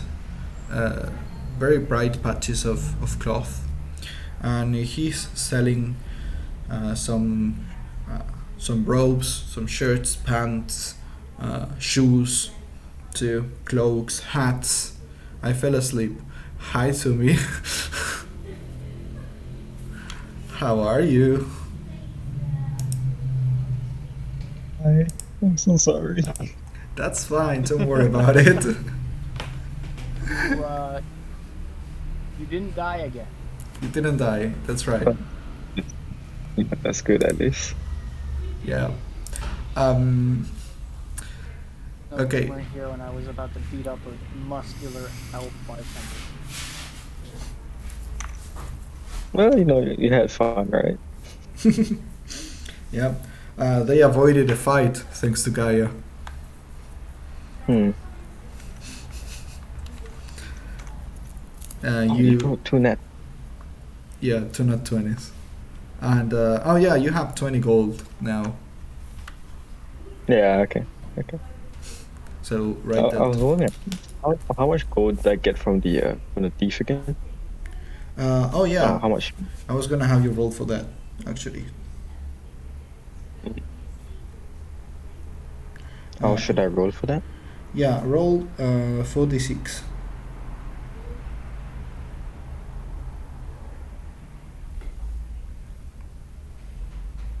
Do you remember how to do that? Good. Nice. So you get a total of 18 silver pieces from this thief. Nice, okay. You also obtained a pearl and a silver ring.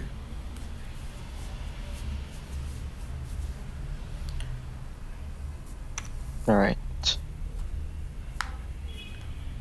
Okay, well, I'll tell you about the counter they had later. For now, I gotta continue with Gaia. Okay, no problem. Okay, Gaia, you see then this you then see this man, this serpent-like man. You see that he has scales on his face, greenish skin, yellow eyes with slit pupils. And he's selling clothing, different types of clothing. They seem some very fine clothes, some of them, others are more common. There are a couple of people just looking, just browsing the wares. I walk over and I look for shoes.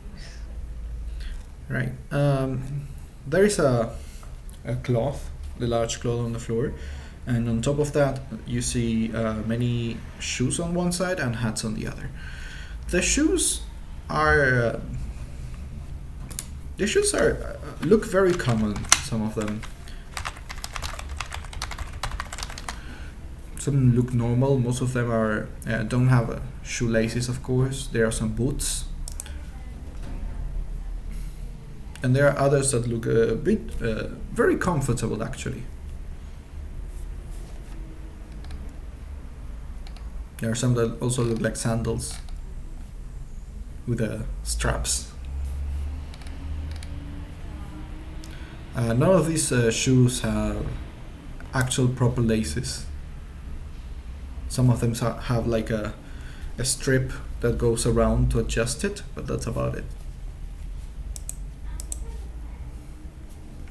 Oh, they're like they're not shoes for traveling, is it? Yeah, you see a couple that could be used for traveling, but most of them seem to be everyday shoes. The ones that are for traveling are mostly some boots. I can I like talk to the manager, the owner? Yeah, you can talk to him. I mean, can you? I asked them for traveling shoes. He looks you up and down and goes, He says that you are barefoot. You should know that you will have to pay for these shoes, right? Yes. Like how much is the cheapest? He scoffs because, yes, I have the cheapest. Gaia would like to speak to the manager. Really wants some new shoes. Yes, of course. He picks up some short boots. Some sort of short boots. And says, these are some common travel boots. They will run you 2 gold. Can I try them on?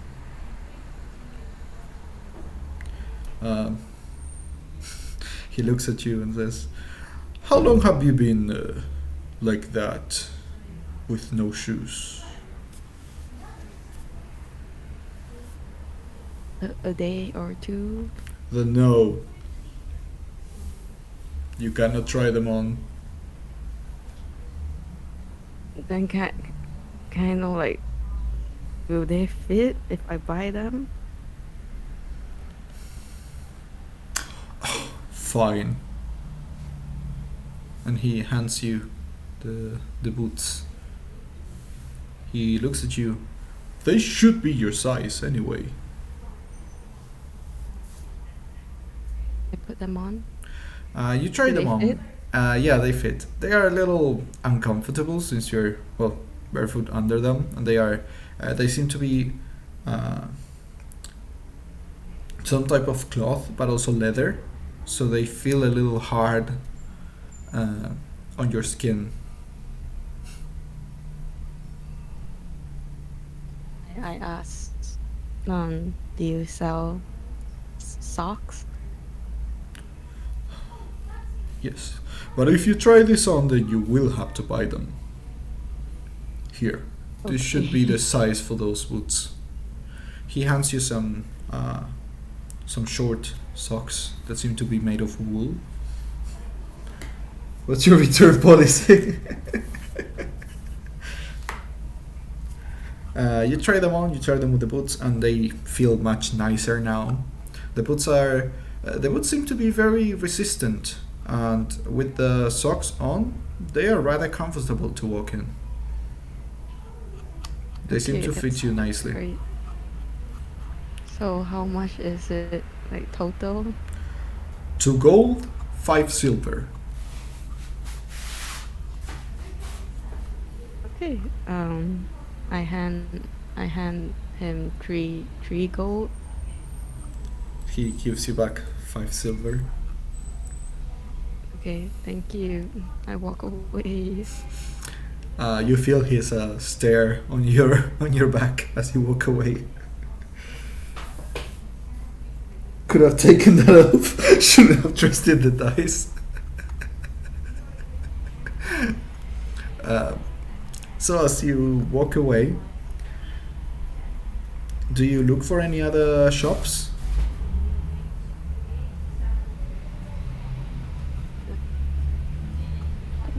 right, I guess I should get some leather armor, right?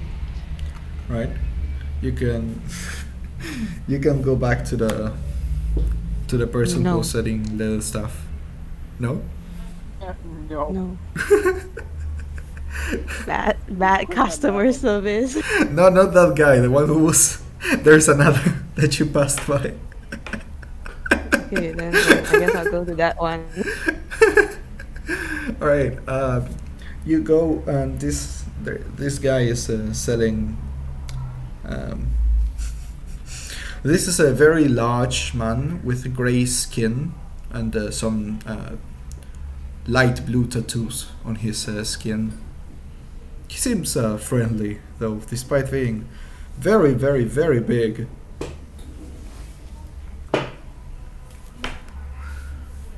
He's sitting Right. cross-legged on the floor with all his wares in front of him on a cloth. You see that some people have stalls, some others have like this big cloth on the floor, this carpet. And bad customer service, yeah. When you approach, he looks up and you see he seems to be sewing something. Sewing. Sorry, I need to remember how this is pronounced. Sewing, was it? That sounds off. Thing. You talking about like leather armor? Yeah. No, not sewing. It would be binding because it's leather. All right, thank you. You had the pronunciation right, just the wrong method. Thank you. Well, he's binding some cloth armor together. When you approach, he's using this very thick needle.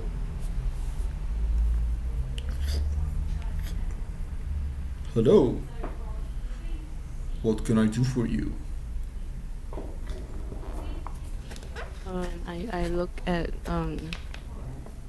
like whatever he has, and I ask, do you have like anything that do you have any armor I can just wear over my current my clothes? Yeah, I do have some options, but it depends on how much you're willing to spend. Like, what's the lowest price point?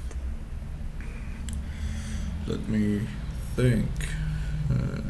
Well, you can get a basic, leather vest.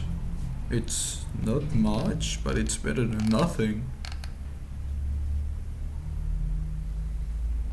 And how much would that cost? He looks at you and says, "How does 5 gold sound?" That's great. That's great. Good. Then, I also have these for 10, if you want that. And he shows you what appears to be a coat, a long coat of leather. It's 10 gold. How much better is it? Well, it lets you move a little more freely. Some, what were they called? Oh yeah, that guy, the Devas, like these coats particularly. Well, not these ones exactly, just this type. He said, the word he said was Devas. Like that. What's a devas? He puts away the thing he was working on and says, Do you not know? Well, you must be small town. Devas are a group of mercenaries. They prize speed, maneuvering over everything else. They are very hard to catch, they say. So they like something that lets them move freely, like this. Mechanically, the first thing he offered you was a padded armor, which will only give you like a +1 to armor class, but it also gives you a disadvantage to stealth because it's not that easy to move in. It's a very thick vest, and the coat he was offering gives you a +12 and no disadvantages.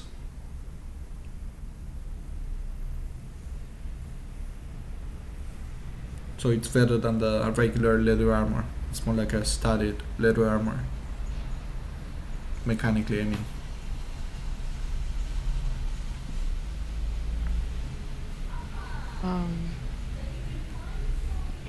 Plus how many? The other one. The coat? The more expensive one. Yeah. The more expensive one is a 12 base plus dexterity. Still light armor, so there's no limitation to the dexterity bonus. That. So it would make you. It would make your AC 14, I think. Yeah, you would have a 14 to AC.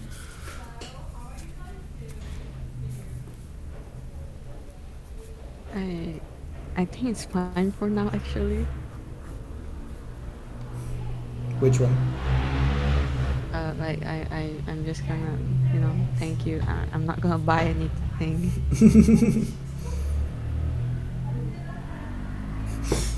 Okay. He picks up the thing he was working on, but then says, "Wait! Yes. Before you go, are you a mercenary? Or at least trying to be?" Merchant is not pleased. Yes. I see. Then here. And he he picks up a hat. A sort of leather hat that not a hat, it's more like a helmet, like a helm. He gives it to you and he says, "This should at least help you a little." Thank you very much.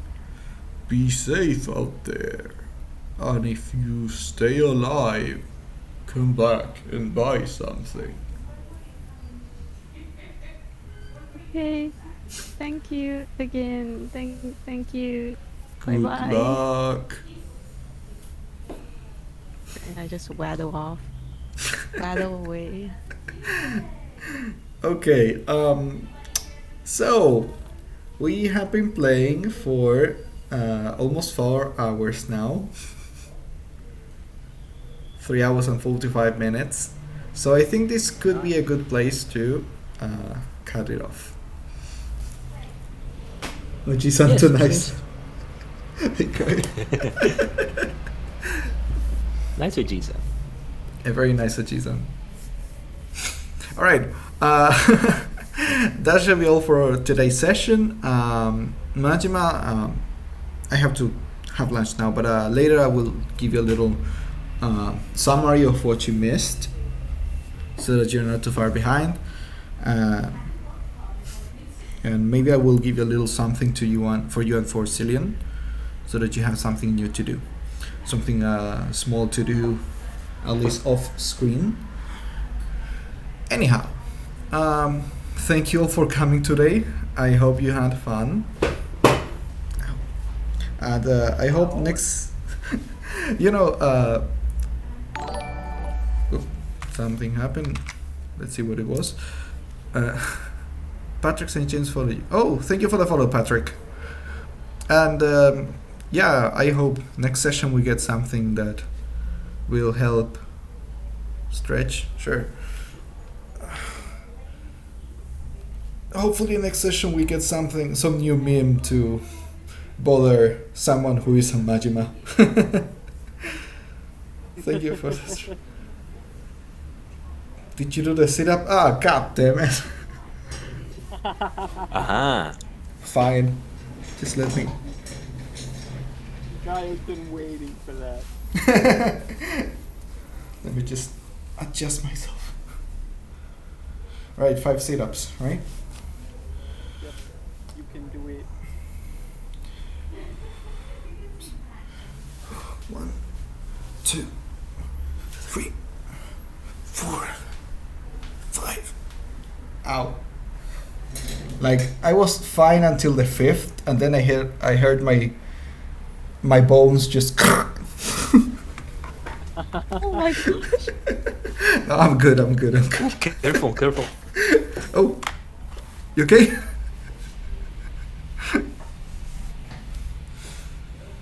Khaiden was so impressed he exploded. All right. Well, thank you for coming. That's why warm-ups are important. Yeah. Thank you all for coming. Thank you for staying too. Thank you for the people who came to watch us. I'm glad you all had fun. And so in 2 weeks we will be continuing with next session. Next session should be on Saturday again instead of Friday. Mm-hmm. Unless Friday is better for you, in which case we could just do that, but I'm not sure. I'll have to see if Friday is good for me, because I had another session like 12 hours ago. Well, not 12 hours ago, but like I had D&D, went to sleep, woke up, and then I had to finish preparing this session. So Saturday works better for me anyway. Saturday? Yeah. Good. So we'll stick to Saturdays now. So next session should be on the 17th. No. Oh yeah. 2 weeks, right? 2 weeks. Yeah. So in the 24th. Well, no. Okay, so you're talking legit 2 weeks, not counting tomorrow. Okay, yeah, so 24. No, of course we're counting tomorrow. Besides, Xilion is getting married on the 17th, so we wouldn't be doing it then. I can just play D&D at the reception. It's okay. They'll understand. Dude. Yeah. Ask to borrow some physical dice and a DM table. I'm sure they have that in every hotel, in every place. I mean, it wouldn't surprise me, to be honest, today. At least not over. Yeah, that's right. Actually, that makes a lot of sense. America's very weird. America is very weird. So they would 100% have the 20 dice at the reception. All right. Thank you for coming, for making the time today. And that's all for this week. Next week we will see if you continue raising your reputation. Rolls that one. Oh, Vermillion. The next session we'll see if you will continue just doing stuff for the Mages Guild, or if you will align yourself with the Fighters Guild. And then eventually it's time for the Thieves Guild to perish. Well, sounds good. I'm glad you all had fun. I will see you all in 2 weeks. And remember to do your best, and that I am proud of you. Thank you, Alan. Otsukare-sama desu. お疲れ様。お疲れ様。 Thank you. Good work.